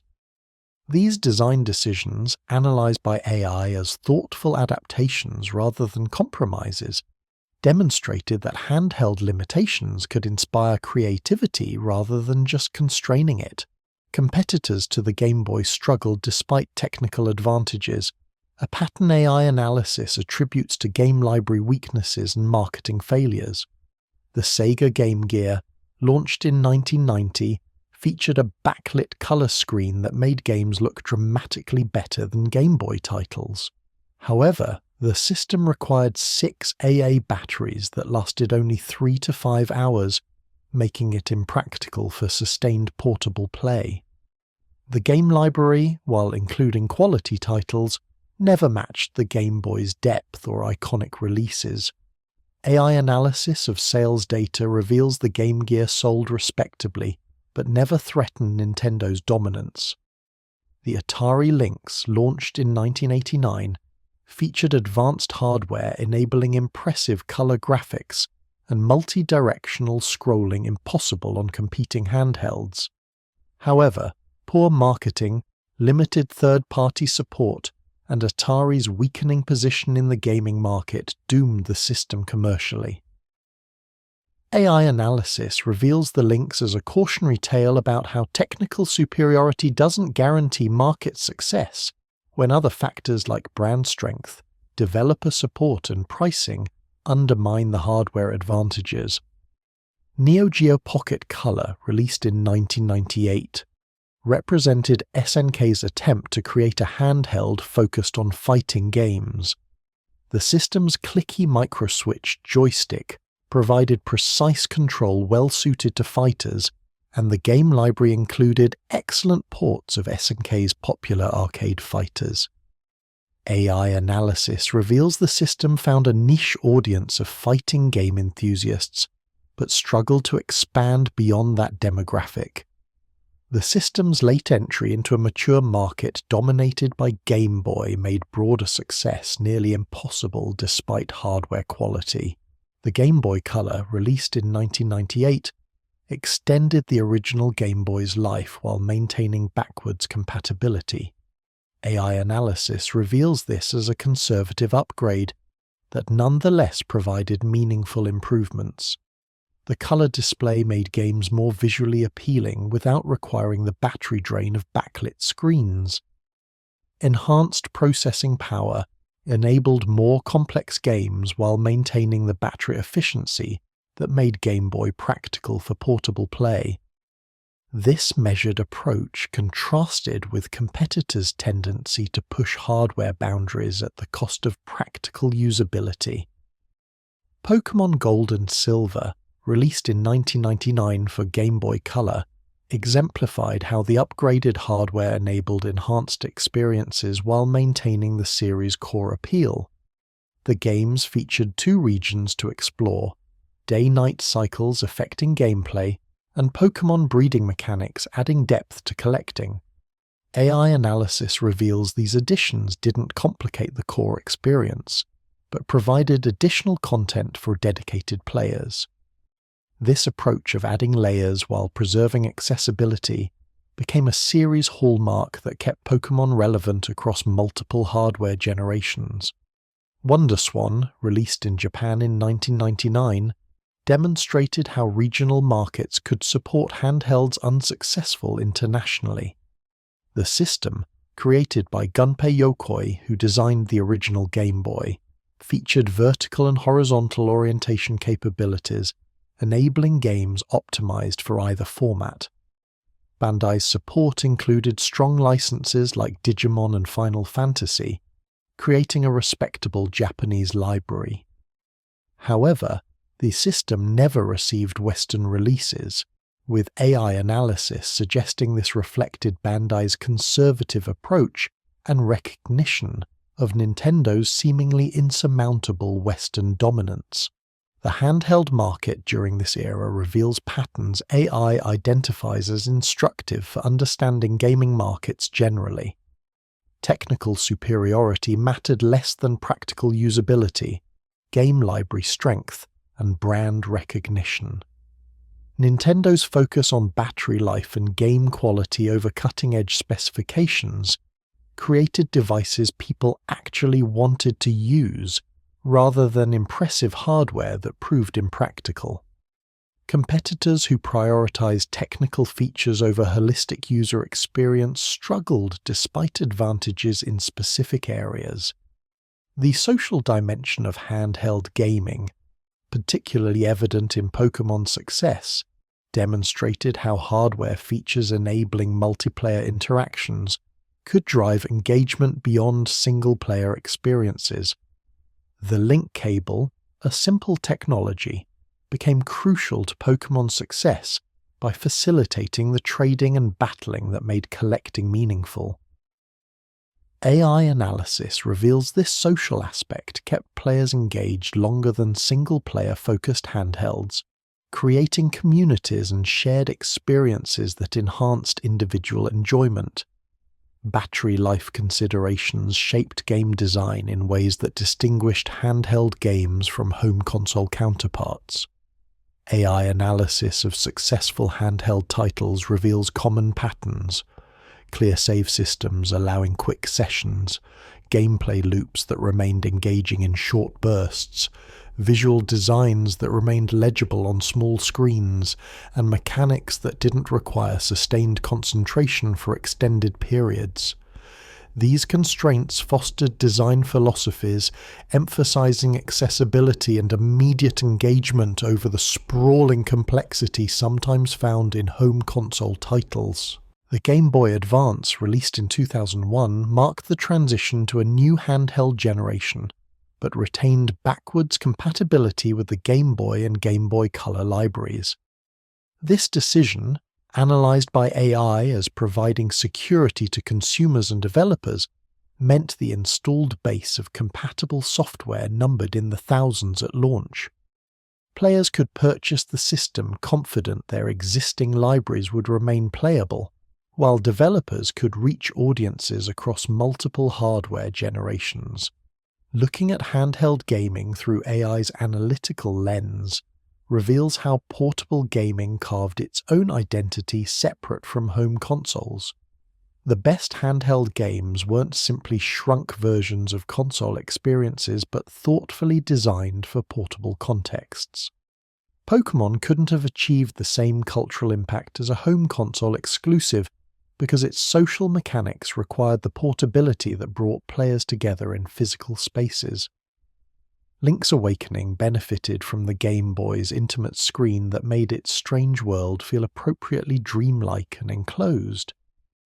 The handheld revolution demonstrated that gaming could thrive in multiple contexts, each with distinct design requirements and player expectations. AI analysis reveals this diversification strengthened gaming overall by expanding the audience, creating new play contexts, and encouraging design innovation born from hardware constraints. The portable gaming market established during this era laid groundwork for later handheld successes and eventually the smartphone gaming revolution that would bring gaming to billions of players worldwide. The turn of the millennium represented what AI identifies as a crucial transition period where gaming technologies, business models, and cultural positioning evolved rapidly. Sega's Dreamcast, launched in 1998 in Japan and 1999 globally, embodied this transitional moment as it pioneered online console gaming, while simultaneously representing the dying breath of Sega's hardware business. AI analysis of this period reveals how even innovative, well-designed systems could fail when broader market forces aligned against them. The Dreamcast's technical specifications impressed when analyzed by AI. The system featured graphical capabilities exceeding Sony's aging PlayStation, while matching or surpassing Nintendo 64 in most metrics. The built-in 56K modem enabled online play, a feature competitors wouldn't standardize for years. The Visual Memory Unit, VMU, a memory card with its own screen and buttons, allowed players to view stats, play mini-games, and interact with their saves in novel ways. These innovations demonstrated Sega's continued creativity in hardware design despite previous commercial failures. Sonic Adventure, a Dreamcast launch title, attempted to bring Sonic into full 3D with mixed results that AI analysis reveals as representative of the challenges facing 3D transitions.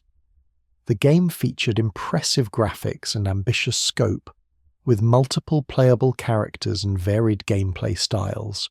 However, the camera problems, glitchy physics, and inconsistent quality between characters created frustration that undermined the game's strengths.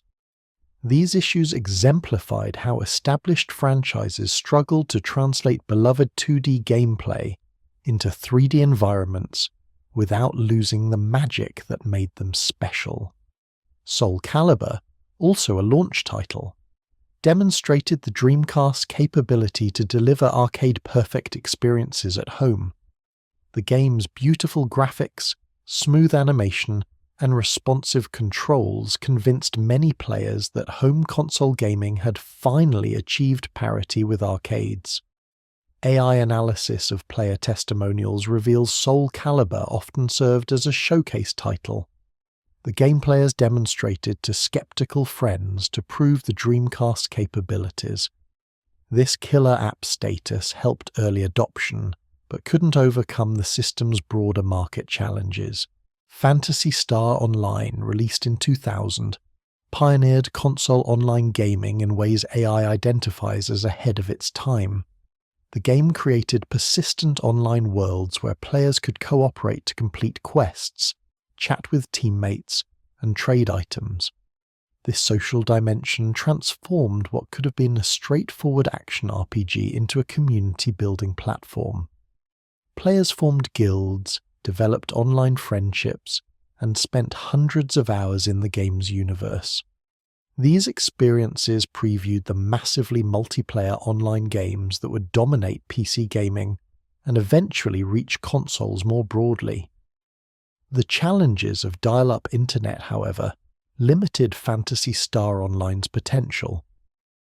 AI analysis of technical infrastructure during this period reveals most players accessed the internet through phone lines that provided unstable connections and occupied household phone service. This meant online gaming remained niche, accessible only to dedicated players willing to deal with disconnections and monopolized phone lines.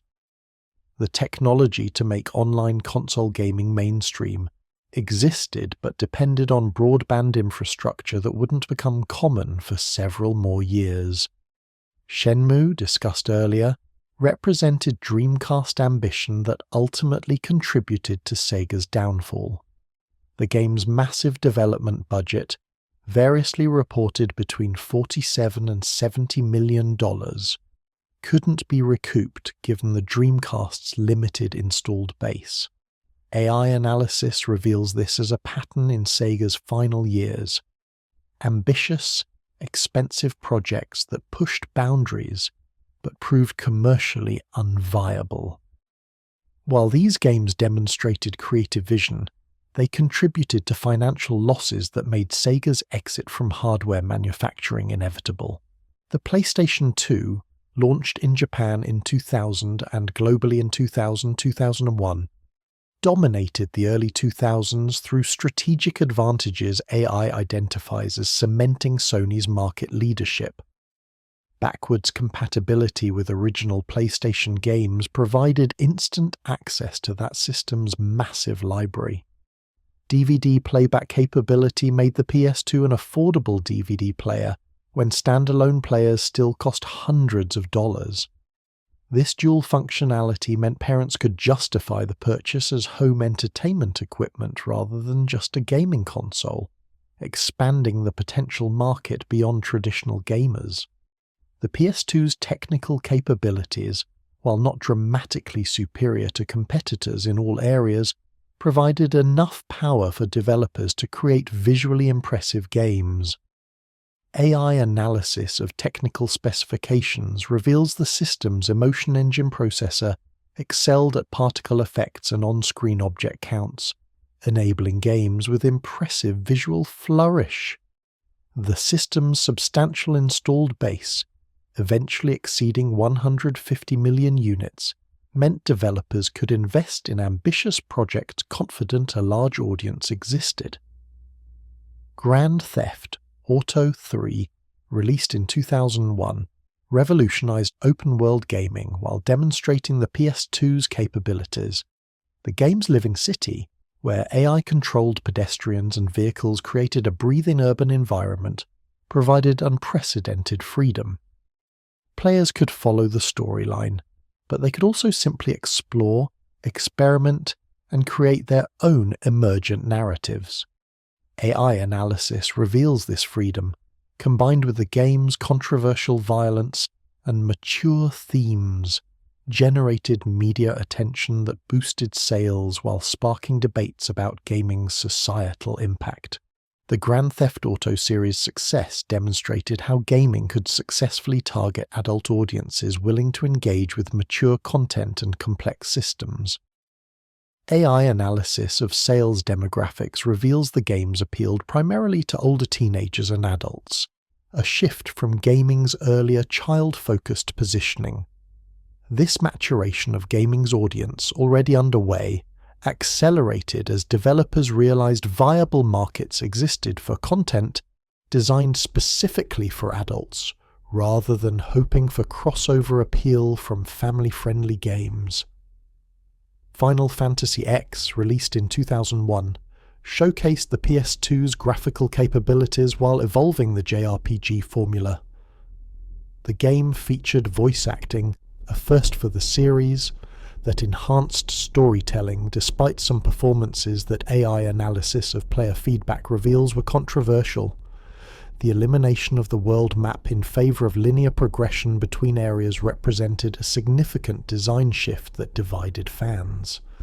Some appreciated the cinematic focus and reduced backtracking, while others missed the exploration freedom of earlier entries. These changes exemplified how technological advances enabled new approaches while sometimes sacrificing aspects players valued. Kingdom Hearts, released in 2002, demonstrated how unusual collaborations could create beloved franchises. The combination of Disney characters with Final Fantasy elements seemed unlikely on paper, yet Square's execution created a game that respected both properties while forging its own identity.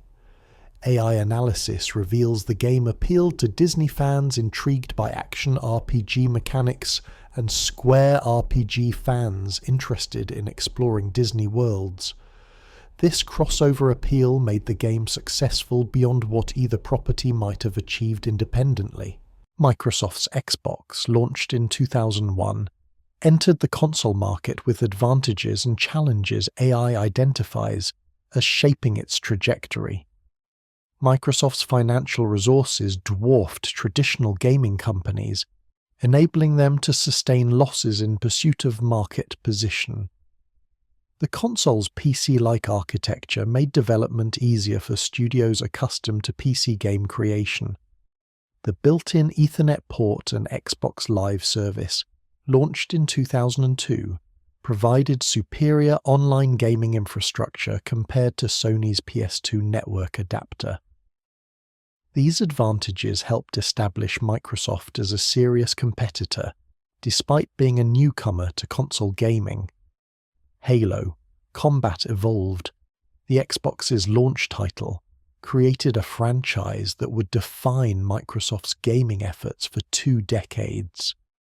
AI analysis reveals the game's success came from multiple factors: responsive controls that made console first-person shooters feel natural, strategic AI that made firefights challenging and varied, and a science fiction story with a mysterious megastructure that captured imaginations. The game's co-op campaign enabled shared experiences that created water-cooler moments, while multiplayer mode provided competitive gameplay that would flourish once Xbox Live launched. The Xbox Live service, analyzed by AI as arguably Microsoft's most important gaming contribution, standardized online console gaming in ways that influenced the industry permanently. The unified friends list, gamertag system, voice chat functionality, and matchmaking infrastructure created social gaming experiences matching or exceeding PC gaming. AI analysis of player testimonials reveals Xbox Live transformed how many players experienced games, shifting from primarily single-player experiences to social activities where friends played together regardless of physical location. Nintendo's GameCube, launched in 2001, represented the company's most technically capable console to that point, but struggled commercially. AI analysis attributes this to multiple factors. The kiddie-friendly purple design limited appeal to older gamers seeking mature aesthetics. The mini-DVD format restricted storage capacity compared to competitors' full-size DVD formats, and Nintendo's continued emphasis on first-party titles over third-party cultivation meant key franchises remained exclusive to competing systems. These factors combined to position the GameCube as a secondary console for Nintendo fans rather than primary system for broader audiences. Super Smash Bros. Melee, released in 2001, became the GameCube's most significant title and one of gaming's most enduring competitive games. The crossover fighting game featuring Nintendo characters appealed to casual players through accessible controls and party game modes while offering technical depth that dedicated players explored for years. AI analysis of the competitive Smash community reveals Melee's unintentional advanced techniques, like wave dashing and L-cancelling, created a high skill ceiling that enabled professional-level competition Nintendo never intended but ultimately embraced. The Resident Evil remake, released in 2002, demonstrated how remakes could reimagine classics rather than simply upgrade graphics. The game rebuilt the original Resident Evil from scratch, adding new areas, enemies, and mechanics, while maintaining the core survival horror experience. AI analysis of player reception, reveals this thoughtful approach to remaking created a game that satisfied longtime fans while remaining accessible to newcomers. This set a standard for remakes that has influenced countless subsequent re-releases of classic games. The early 2000s transition period saw gaming evolve from niche entertainment into mainstream media. AI analysis of industry revenue reveals gaming began matching or exceeding film box office receipts during this era. Major game releases received mainstream media coverage, with midnight launch events and multi-million-dollar marketing campaigns rivaling movie premieres. This cultural positioning transformed gaming from children's entertainment into media for all ages, with budgets and production values reflecting this elevated status. The era's technical advances enabled new gameplay possibilities, while creating expectations for visual fidelity that would drive development costs increasingly higher. AI analysis reveals a pattern where each hardware generation required larger development teams and longer development times to meet graphical expectations, a trend that would create challenges for mid-sized studios in subsequent years. The games that succeeded during this period often combined technical achievement with innovative design, demonstrating that neither graphics nor gameplay alone guaranteed success. Sega's exit from hardware manufacturing after Dreamcast's failure marked the end of an era AI identifies as gaming's Wild West period. With Sega joining the ranks of multi-platform developers, the console market consolidated around three manufacturers: Sony, Microsoft, and Nintendo. This consolidation brought stability, but also reduced the chaotic experimentation that characterized earlier eras when numerous companies competed with varying hardware philosophies. The industry matured, for better and worse, as it transitioned into the high-definition generation that would define the late 2000s and beyond. The preservation of retro gaming history presents challenges that AI analysis reveals as increasingly urgent as original hardware ages and media degrades. Unlike books, films, or music that can be preserved through straightforward digitization, video games exist as complex systems requiring specific hardware, software, and sometimes peripherals to function. This dependency on aging technology creates a preservation crisis where gaming history risks becoming inaccessible to future generations.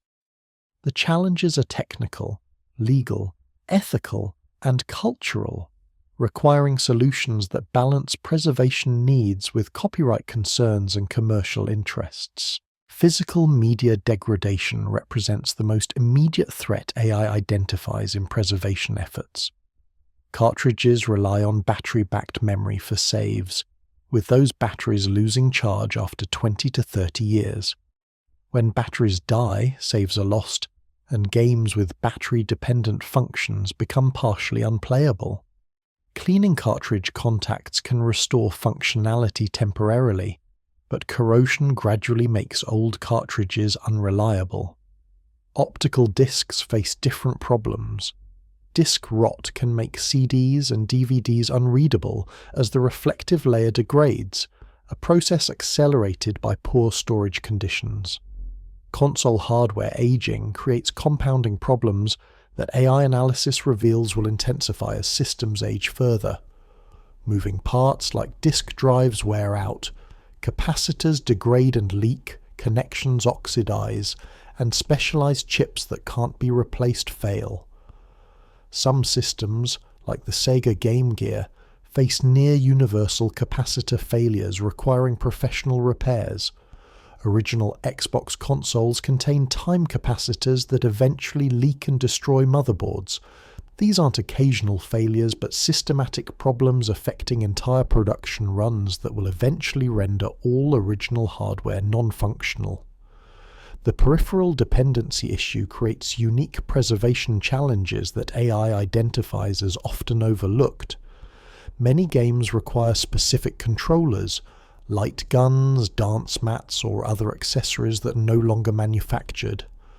The Nintendo Zapper light gun functions only with CRT televisions, making Duck Hunt effectively unplayable on modern displays without modifications. Dance Dance Revolution requires dance pads that have largely degraded or been discarded.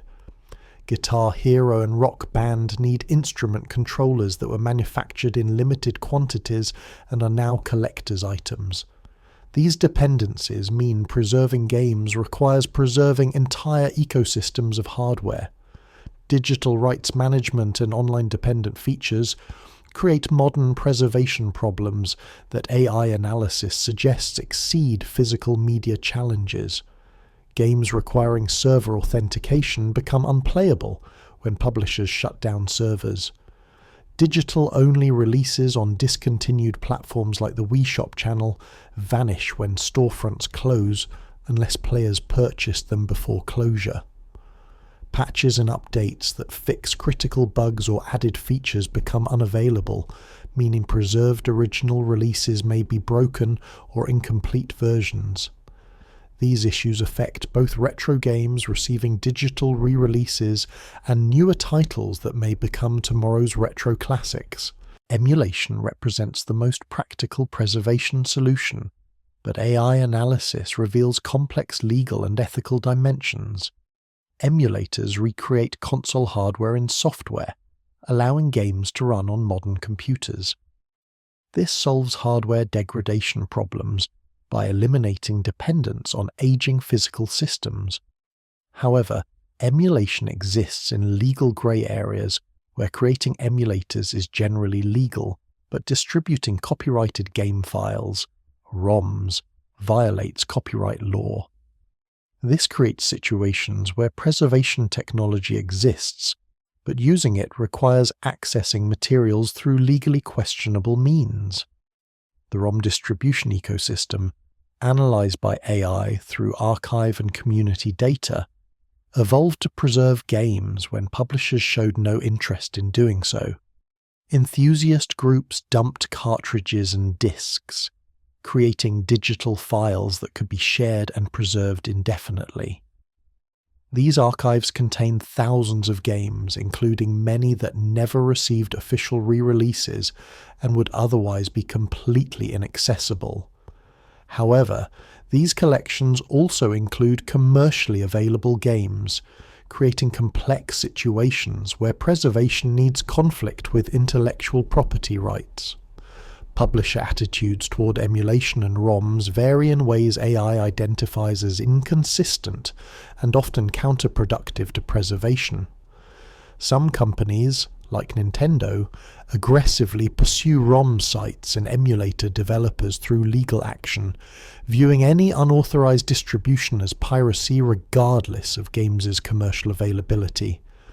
Others, like Sega, have embraced emulation by including emulated classic games in modern compilations. Some publishers use emulation for official re-releases while simultaneously fighting community preservation efforts, creating contradictions where the same technology is legal when used commercially, but illegal when used for preservation. The abandonware concept, where games are no longer commercially available and publishers show no interest in selling them, creates ethical arguments that AI analysis reveals resonate with preservation advocates.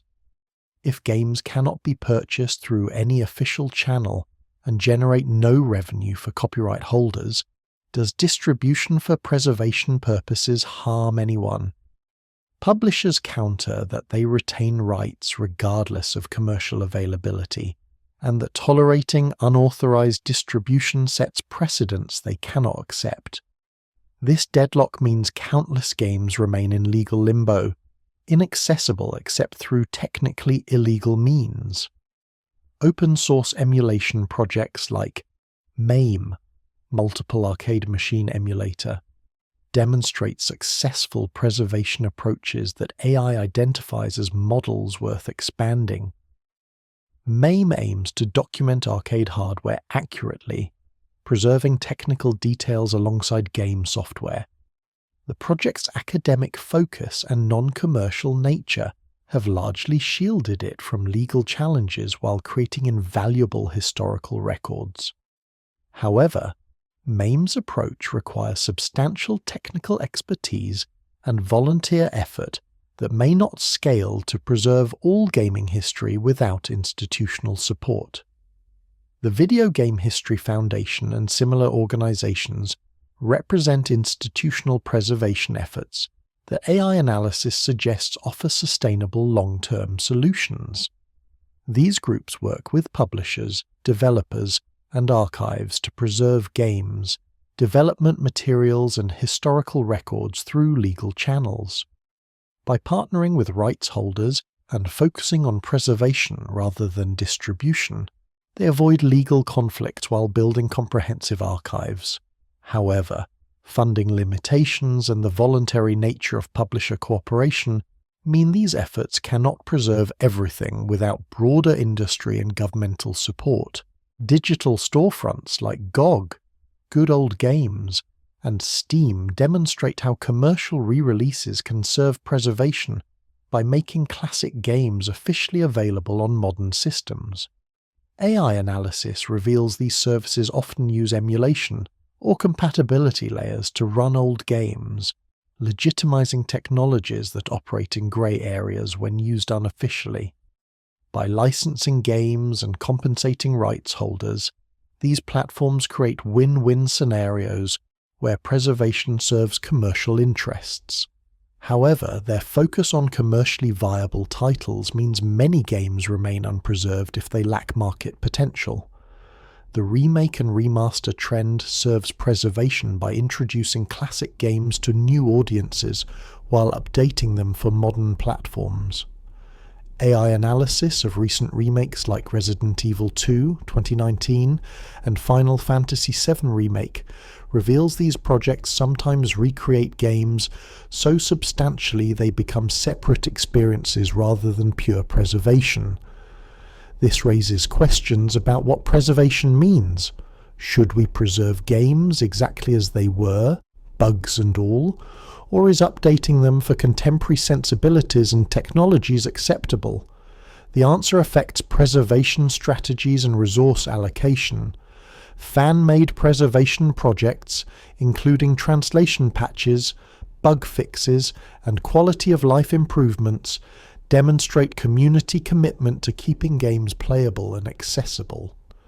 AI analysis reveals how these projects often exceed official efforts in scope and quality, driven by passion rather than profit motives. Projects like the Mother 3 fan translation made a beloved game accessible to English speakers when Nintendo showed no interest in official localization. However, these projects exist in legal grey areas where creating patches is generally acceptable, but distributing modified game files may violate copyright. The hardware preservation movement, focused on repairing and maintaining original consoles and cartridges, represents another preservation approach that AI identifies as increasingly challenging as parts become scarce. Enthusiasts and professionals repair systems using harvested components from broken units, creating guides and documentation to share repair knowledge. This grassroots effort keeps original hardware functional, but faces inevitable obsolescence as irreplaceable components fail. The question becomes not whether original hardware preservation will fail, but when, making emulation and alternative solutions increasingly necessary. Flash cartridges and optical drive emulators offer intermediate solutions that AI analysis reveals balance preservation with legal compliance. These devices let users load games onto original hardware without using degrading cartridges or disks. This extends hardware lifespan while maintaining authentic play experiences. Legally, these devices exist in grey areas. They're marketed for homebrew development and backup purposes, but they obviously enable running downloaded ROMs. Publishers generally tolerate them more than pure emulation, perhaps because the requirement for original hardware limits appeal to dedicated enthusiasts. The retro gaming market's explosive growth creates financial incentives that AI identifies as both helping and hindering preservation. Rising values for rare games encourage careful preservation of existing copies, as collectors treat them as investments. However, high prices also make many games inaccessible to players wanting to experience them, creating frustration that drives some toward emulation. The market also incentivizes reproduction cartridges and counterfeit copies that can deceive collectors while providing no benefit to original publishers or preservation efforts. Museum initiatives, including physical museums like the Strong National Museum of Play and digital archives, provide institutional frameworks for preservation that AI analysis suggests may offer long-term solutions. These institutions acquire games, hardware, and development materials, preserving them in controlled environments while providing research access. Their non-profit status and educational missions often make publishers more willing to donate materials than they would for commercial projects. However, museums face funding challenges and can only preserve what they can acquire, meaning much of gaming history remains in private collections or lost. The legal framework around preservation continues evolving, as AI reveals through analysis of recent decisions and legislation.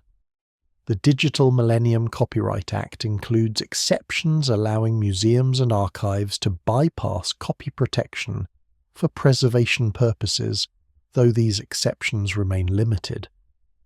Expanding these protections to cover broader preservation efforts faces opposition from publishers concerned about setting precedents that might enable piracy. Finding balance between preservation needs and intellectual property rights remains an ongoing challenge, requiring cooperation between preservationists, publishers, and lawmakers. Developer and publisher cooperation varies in ways AI analysis reveals often depend on individual decision-makers rather than consistent industry policies. Some developers release source code or license games for preservation when they no longer generate meaningful revenue. Others refuse any cooperation, viewing preservation efforts as threats to potential future monetization. These inconsistent approaches mean gaming history preservation depends partly on individual goodwill, an unstable foundation for systematic preservation efforts. Looking forward, AI analysis suggests successful preservation requires multifaceted approaches combining institutional archives, commercial re-releases, community efforts, and legal reforms. No single solution addresses all preservation challenges, but together these approaches could ensure gaming history remains accessible.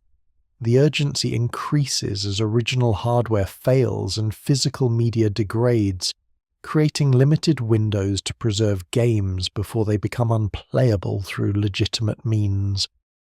The preservation community, publishers, and institutions must work together before preventable losses become permanent.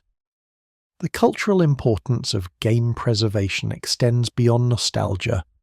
As AI analysis reveals, these games represent artistic achievements, technological milestones, and cultural artifacts documenting multiple generations' entertainment and social interactions. Losing this history would be equivalent to losing early films or music recordings. Gaming has evolved into a major entertainment medium and cultural force, making preservation not just about saving old games, but about maintaining humanity's cultural heritage. Future generations deserve access to gaming history the same way we access literature, music, and film from previous eras. The past 15 years have witnessed what AI identifies as a retro gaming renaissance, where classic gaming aesthetics, design philosophies, and franchises experienced renewed popularity and commercial success. This revival wasn't simply nostalgia-driven, though nostalgia certainly played a role. Rather, It represented growing recognition that retro gaming offered experiences distinct from modern métier development, filling niches that contemporary games often ignored. This renaissance manifested through multiple channels: official mini-consoles, indie games inspired by retro aesthetics, speedrunning communities, and streaming culture that introduced classic games to new audiences. The mini-console phenomenon began with Nintendo's NES Classic Edition in 2016. Creating what AI analysis reveals was unexpected demand that caught Nintendo unprepared. The tiny replica console included 30 preloaded NES games and replicated the original's appearance at reduced scale. Demand vastly exceeded supply, with units selling out instantly and commanding high prices from resellers. This demonstrated latent consumer desire for curated retro gaming experiences that were legal, convenient, and didn't require maintaining aging hardware or navigating emulation's complexities. The success sparked a wave of similar products that AI tracking reveals included the SNES Classic Edition, Sega Genesis Mini, PlayStation Classic, and numerous third-party mini-consoles of varying quality.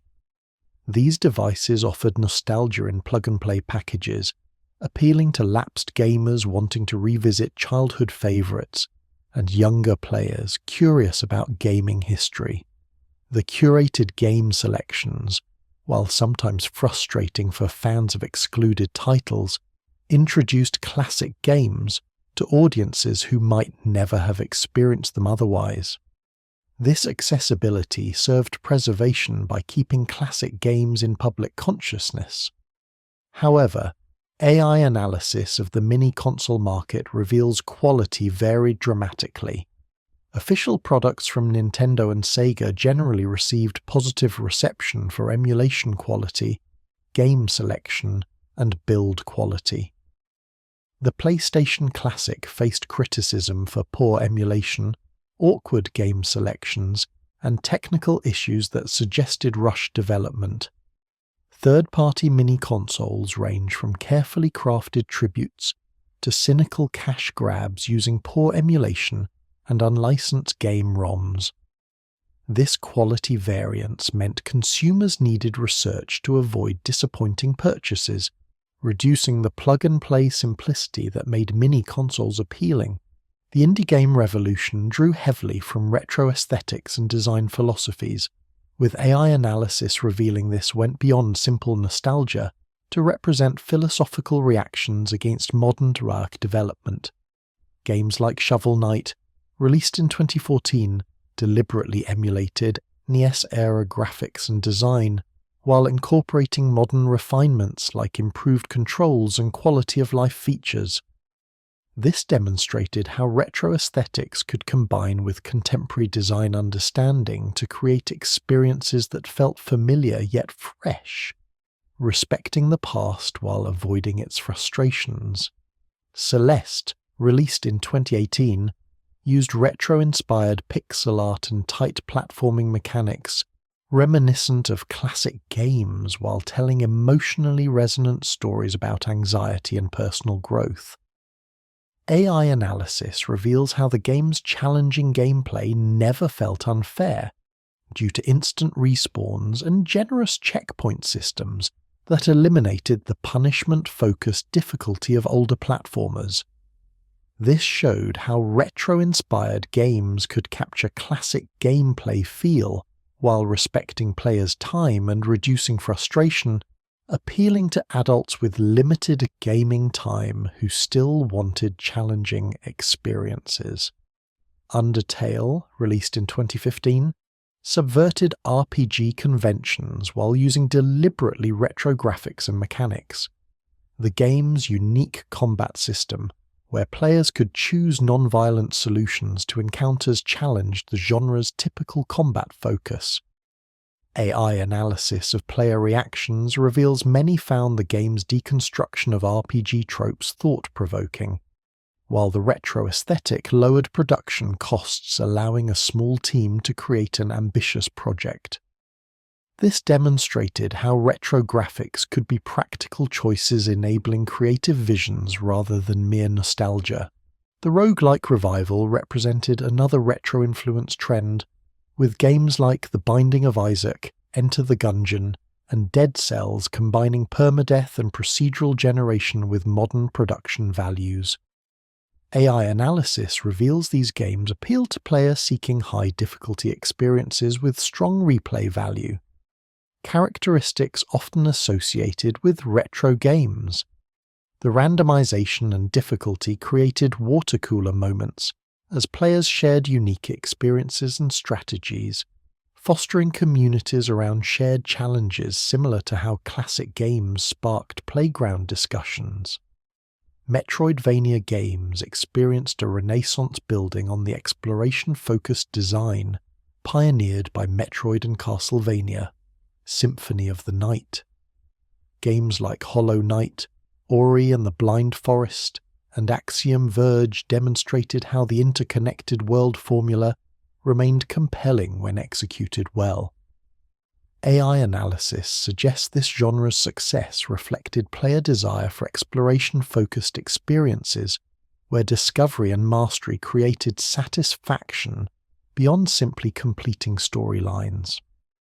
These games proved retro design philosophies remained relevant when developers understood what made them work.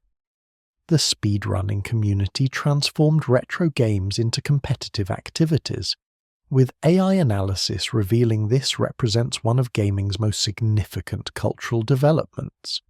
Speedrunners attempt completing games as quickly as possible, discovering exploits, optimizing routes, and pushing games beyond developers' intentions. Classic games became ideal speedrunning candidates due to well-understood mechanics, reasonable completion times, and large existing communities. Events like Games Done Quick raised millions for charity while showcasing superhuman skill at classic games, introducing them to audiences who never played them. Speedrunning's technical depth, analyzed by AI through community documentation and run archives, reveals astonishing game knowledge. Top speedrunners understand games at levels approaching or exceeding original developers' knowledge, discovering glitches and mechanics that remained hidden for decades. This deep analysis effectively creates new games from old ones, as speedrunning Super Mario Bros. Involves entirely different strategies than casual play. The community's collaborative knowledge sharing, where runners freely share strategies and discoveries, creates positive competitive environments focused on collective improvement. Streaming and content creation introduced classic games to massive audiences, with AI analysis revealing how personalities like AVGN, Angry Video Game Nerd, made retro gaming entertaining for non-players. These creators contextualized classic games, explained their cultural significance, and made watching retro gaming compelling entertainment. This transformed old games from museum pieces into living content that remained culturally relevant decades after release. The parasocial relationships viewers formed with creators extended to the games being played, creating new audiences interested in experiencing the classics. Twitch and YouTube enabled retro gaming channels that built dedicated audiences around classic games. AI analysis of viewership data reveals certain retro games consistently attract viewers, including Super Mario World, The Legend of Zelda, A Link to the Past, and various Pokémon titles. These games' combination of nostalgic appeal, clear visual communication, and compelling gameplay made them ideal streaming content. The resulting exposure kept classic games visible to younger audiences, who might otherwise never discover pre-HD gaming. The vinyl record resurgence parallels retro gaming's renaissance in ways AI identifies as reflecting broader cultural trends. Both represent preferences for analog experiences over digital convenience, appreciation for physical media in an increasingly digital world, and recognition that newer doesn't always mean better.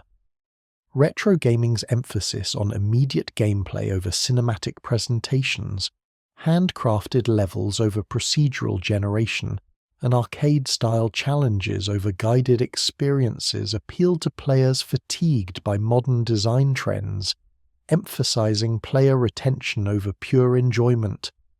Retro game collecting became a serious hobby and investment market, with AI analysis of auction data revealing exponential price increases for rare titles. Games that sold for hundreds of dollars in the 2000s commanded tens or hundreds of thousands in the 2020s. This created challenges for preservationists and players, while benefiting collectors who treated games as financial assets. The high prices also drove reproduction cartridges and flash carts that let players experience expensive games without $1,000 investments, creating grey markets that operated in legal ambiguity.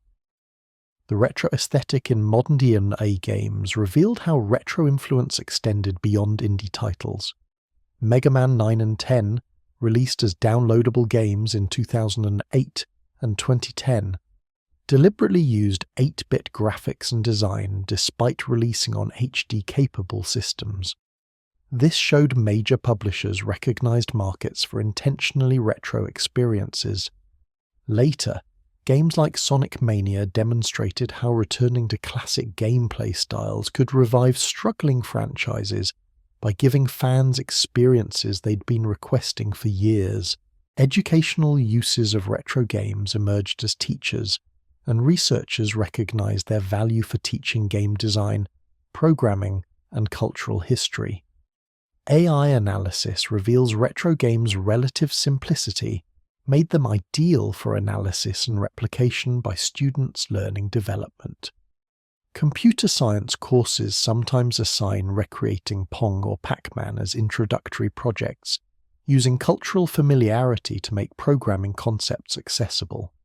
Cultural studies courses examine retro games as historical artifacts revealing contemporary values and attitudes, treating them as primary sources for understanding late 20th century culture.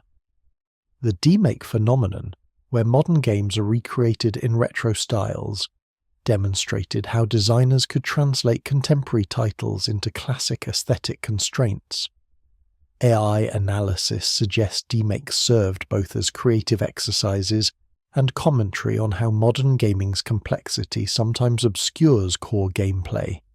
A demake might reveal a game's essential mechanics by stripping away graphical flourish, exposing whether strong design existed beneath the presentation. These projects showed that retro constraints could clarify rather than limit game design. The tension between preservation and modernization emerged as a key debate within retro gaming communities. Some purists argued that games should be experienced exactly as originally released, bugs and all, to understand historical context. Others believed quality of life improvements, bug fixes and accessibility options made games more playable without compromising core experiences. AI analysis of community discussions reveals both perspectives have merit. Strict preservation maintains historical accuracy, while thoughtful modernization makes games accessible to contemporary audiences with different expectations and tolerances. The retro gaming renaissance ultimately demonstrated that classic games offered experiences still valued decades after release.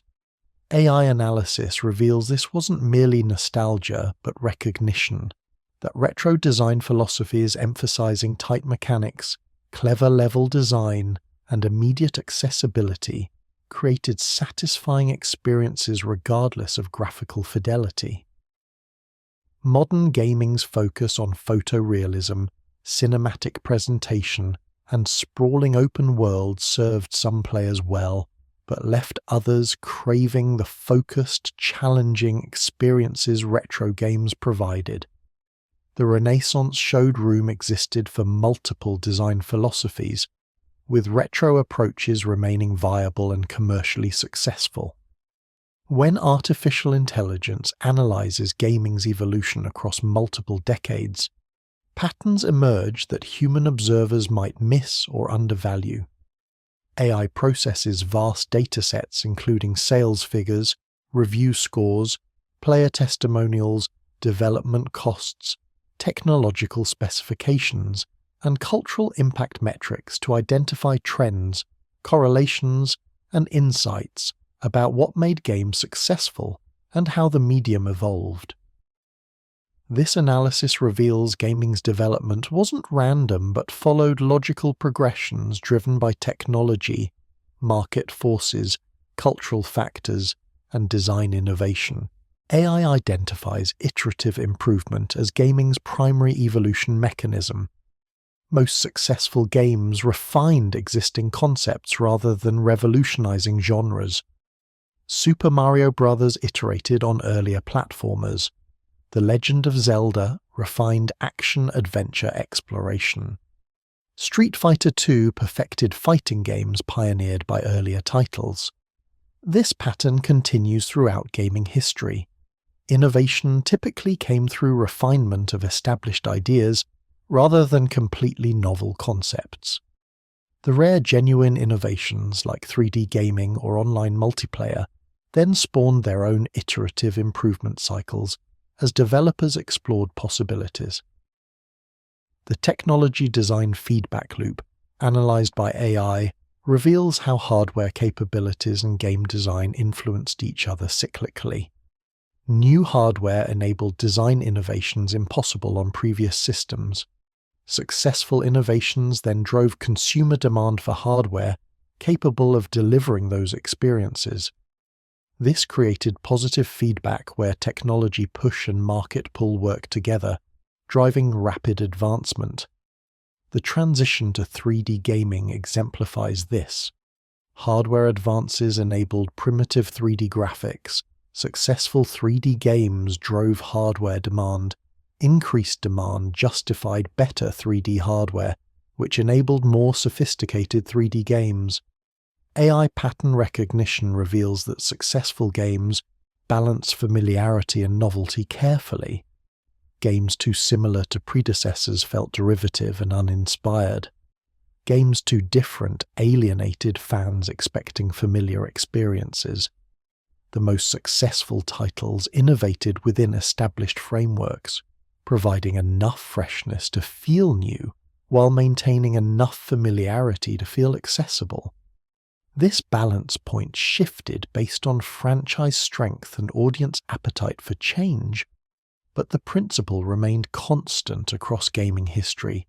The role of constraints in fostering creativity emerges clearly in AI analysis of retro gaming.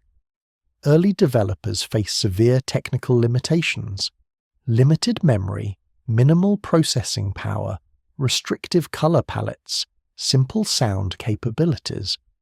These constraints forced creative problem-solving that often resulted in elegant solutions.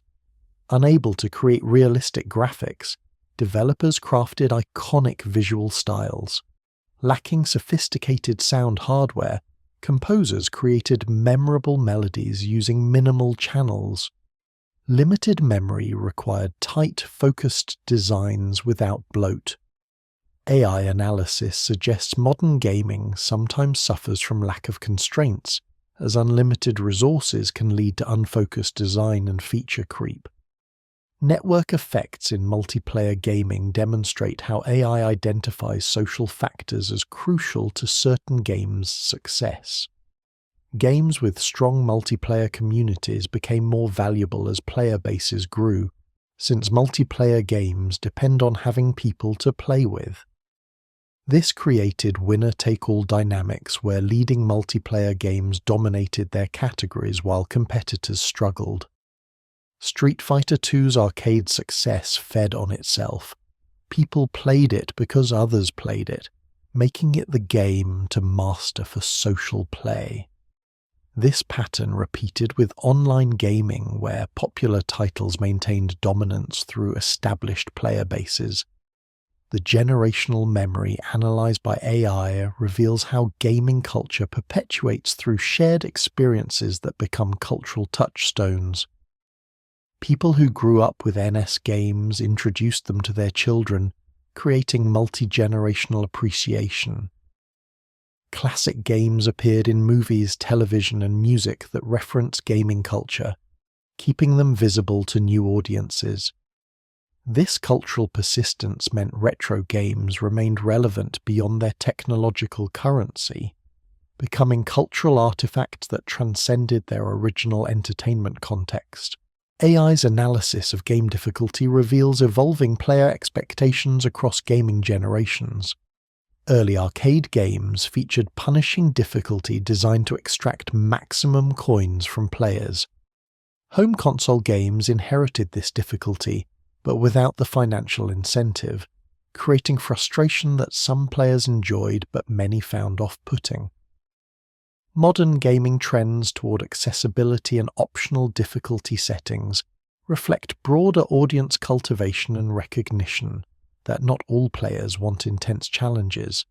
However, AI data shows dedicated hardcore audiences still value difficult games, creating room for multiple difficulty philosophies.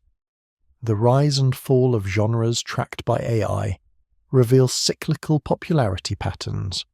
Fighting games dominated early to mid-1990s arcades, then declined before resurging in the late 2000s. JRPGs thrived in the late 1990s, but struggled in the 2000s before reviving in the 2010s. These cycles reflected market saturation, shifting player preferences, and design stagnation followed by renewal. Understanding these patterns helps predict which genres might resurge and why, as player appetite for genre experiences remains even when execution grows stale. The importance of feel in game design emerges from AI analysis of player testimonials, where descriptive language often centers on how games feel rather than how they look or what they contain. Mario's jump feels right. Sonic feels fast. Mega Man's controls feel tight.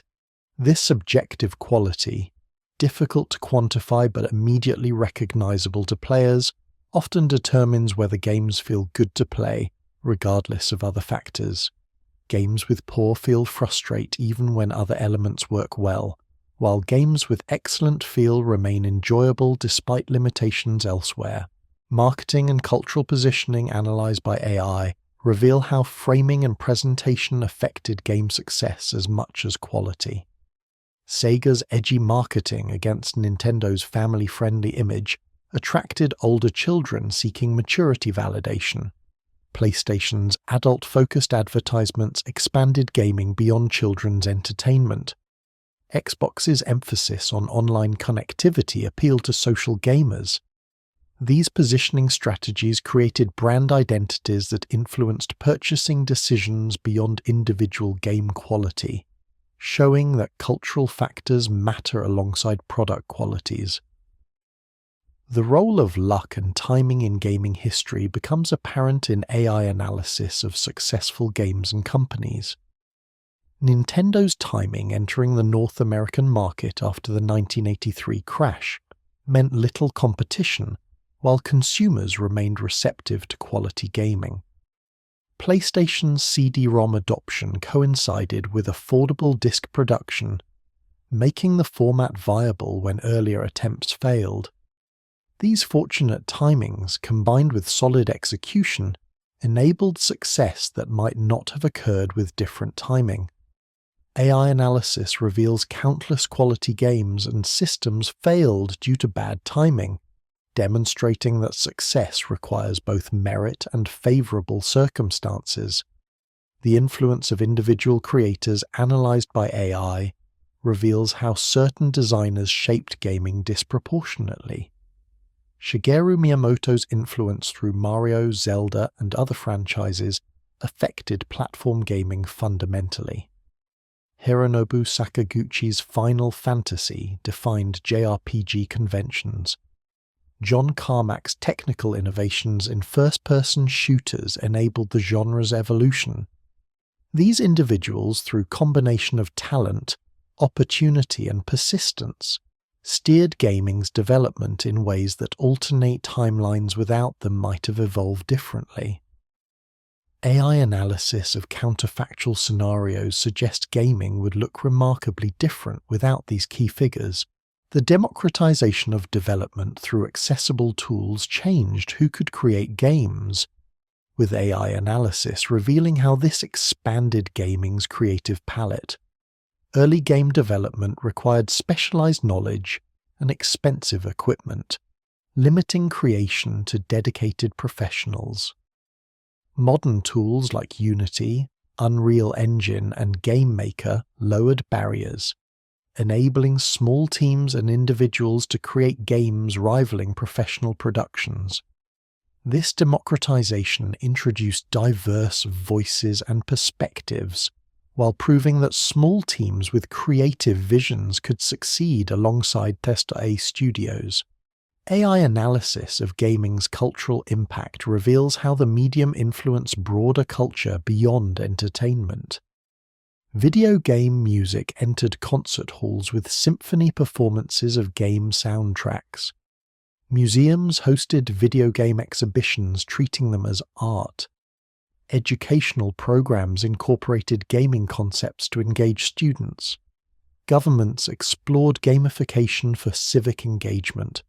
These developments, tracked by AI through media analysis and institutional adoption, demonstrated gaming's evolution from niche hobby into culturally significant medium influencing multiple sectors. The economics of game development reveal patterns AI identifies as creating unsustainable pressures in modern gaming. Rising development costs driven by graphical expectations and game scope meant individual games needed higher sales to remain profitable. This created risk aversion, where publishers favored established franchises and proven formulas over experimental titles. The tension between creative ambition and commercial necessity shaped which games received funding and why certain genres or styles flourished while others struggled despite creative merit.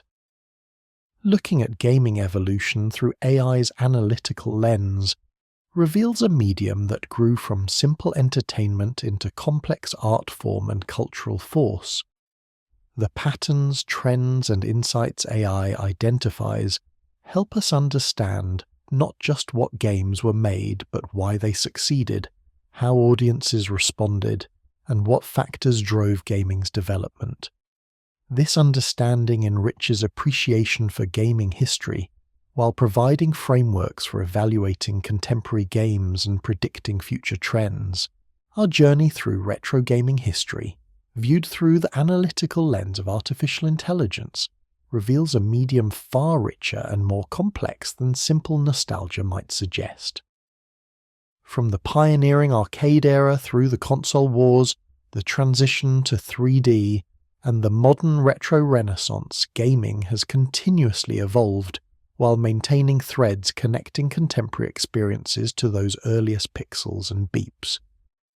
AI analysis helps us see patterns in this evolution, understanding not just what games were made, but why they resonated and how they shaped the medium we enjoy today. The preservation challenges we face demand urgent attention from players, developers, publishers, and institutions. Gaming history risks being lost if we don't act now, while original hardware still functions and media remains readable. The solutions require cooperation between communities passionate about preservation and rights holders concerned about intellectual property. Finding balance between these interests will determine whether future generations can access gaming's rich history, or whether much of it disappears into inaccessibility. The retro gaming renaissance demonstrates that classic design philosophies remain viable and valuable. Modern gaming's trends toward photorealism and cinematic presentation serve many players well, but they don't exhaust gaming's possibilities. Retro-inspired games prove that tight mechanics, focused design, and immediate accessibility create satisfying experiences regardless of graphical fidelity. The success of these games, from indie darlings to AA retro revivals, shows room exists for multiple design approaches serving different player preferences and play contexts. AI's analysis of gaming evolution reveals how technology, creativity, market forces, and cultural factors interact to shape the medium. Understanding these patterns enriches our appreciation for games while providing frameworks for evaluating new releases. When we recognize how current games build on foundations laid decades ago, we see gaming not as disconnected eras, but as continuous evolution where each generation learns from predecessors while pushing toward new possibilities. Your relationship with retro gaming might take many forms. Perhaps you're a veteran gamer who experienced these eras firsthand and enjoys revisiting childhood favorites. Maybe you're a younger player curious about gaming's roots, wondering what made these primitive-looking games special. You might be a collector preserving gaming history through careful curation, or a speedrunner pushing classic games to their absolute limits. Regardless of how you engage with retro gaming, you're participating in living history, keeping these games and the culture surrounding them alive for future generations. I invite you to share your favourite retro games in the comments below. What games defined your childhood or introduced you to gaming? Which classics do you return to repeatedly, finding new appreciation with each playthrough? What forgotten gems deserve more recognition? Your stories and recommendations create community around shared appreciation for gaming history, while introducing others to experiences they might have missed. If you're interested in learning more about retro gaming trends, how the industry is evolving, and deeper dives into specific games, consoles, or eras, be sure to check out my other videos. We'll explore everything from forgotten consoles that deserved better to the technical innovations that enabled gaming's evolution. We'll examine how modern games reference and build upon retro foundations, and we'll continue using AI analysis to uncover insights about gaming's past, present, and future. The story of retro gaming is ultimately the story of human creativity working within constraints to create joy, challenge, and wonder. From the earliest arcade cabinets to the sophisticated 3D adventures of the late 1990s, every game represented countless hours of work by passionate creators who believed in their visions. The fact that we still play, discuss, and celebrate these games decades later testifies to their quality and the lasting impact of excellent design. These games shaped who we are, influenced how we think, and provided shared experiences that connected us across geographical and generational boundaries. As we look toward gaming's future, the lessons from its past remain relevant. Elegant simplicity often trumps complex feature lists. Tight, responsive controls matter more than graphical fidelity. Creativity flourishes within constraints. Social experiences create lasting memories beyond individual achievements. These principles, identified through AI analysis of decades of gaming, provide guidance for developers and insight for players seeking to understand why certain games remain special. The preservation of gaming history is everyone's responsibility. Support legitimate re-releases when possible, treating them as votes for publishers to continue making classic games available. Engage with preservation organizations working to save gaming history through legal channels. Share your knowledge and passion with younger players, introducing them to the classics that shaped gaming. Together, we can ensure that gaming's rich history remains accessible and celebrated. Thank you for joining me on this analytical journey through retro gaming history. The insights AI provides help us see familiar games in new ways, understanding not just what made them fun, but why they succeeded. how they influenced subsequent development, and what they can still teach us today. Gaming is a young medium with a surprisingly rich history, and that history deserves to be preserved, studied, and enjoyed by generations to come. What will you play next? Perhaps you'll revisit a childhood favourite with new appreciation for its design sophistication. Maybe you'll seek out a classic you missed, experiencing for the first time a game that defined an era. You might introduce someone younger to games that shaped your own gaming journey, sharing not just entertainment, but history and culture. However you engage with retro gaming, you're participating in keeping this history alive, ensuring these games remain more than museum pieces to be observed from distance, but living experiences to be enjoyed, discussed, and celebrated. The pixels may be large, the polygons may be few, and the sound chips may be simple, but the impact of retro gaming remains profound. These games sparked imaginations, created industries, and shaped culture in ways that continue resonating today. Through AI analysis and human appreciation, we can understand both what these games were and why they matter, seeing them not just as outdated technology, but as important artistic and cultural achievements deserving preservation and study. Until next time, keep gaming, keep exploring, and keep appreciating the rich history that brought us to this moment. The past is never truly past in gaming. It lives on in the games we play, the design principles developers follow, and the communities we build around shared passion for this medium we love. Thank you for watching, and I'll see you in the next video.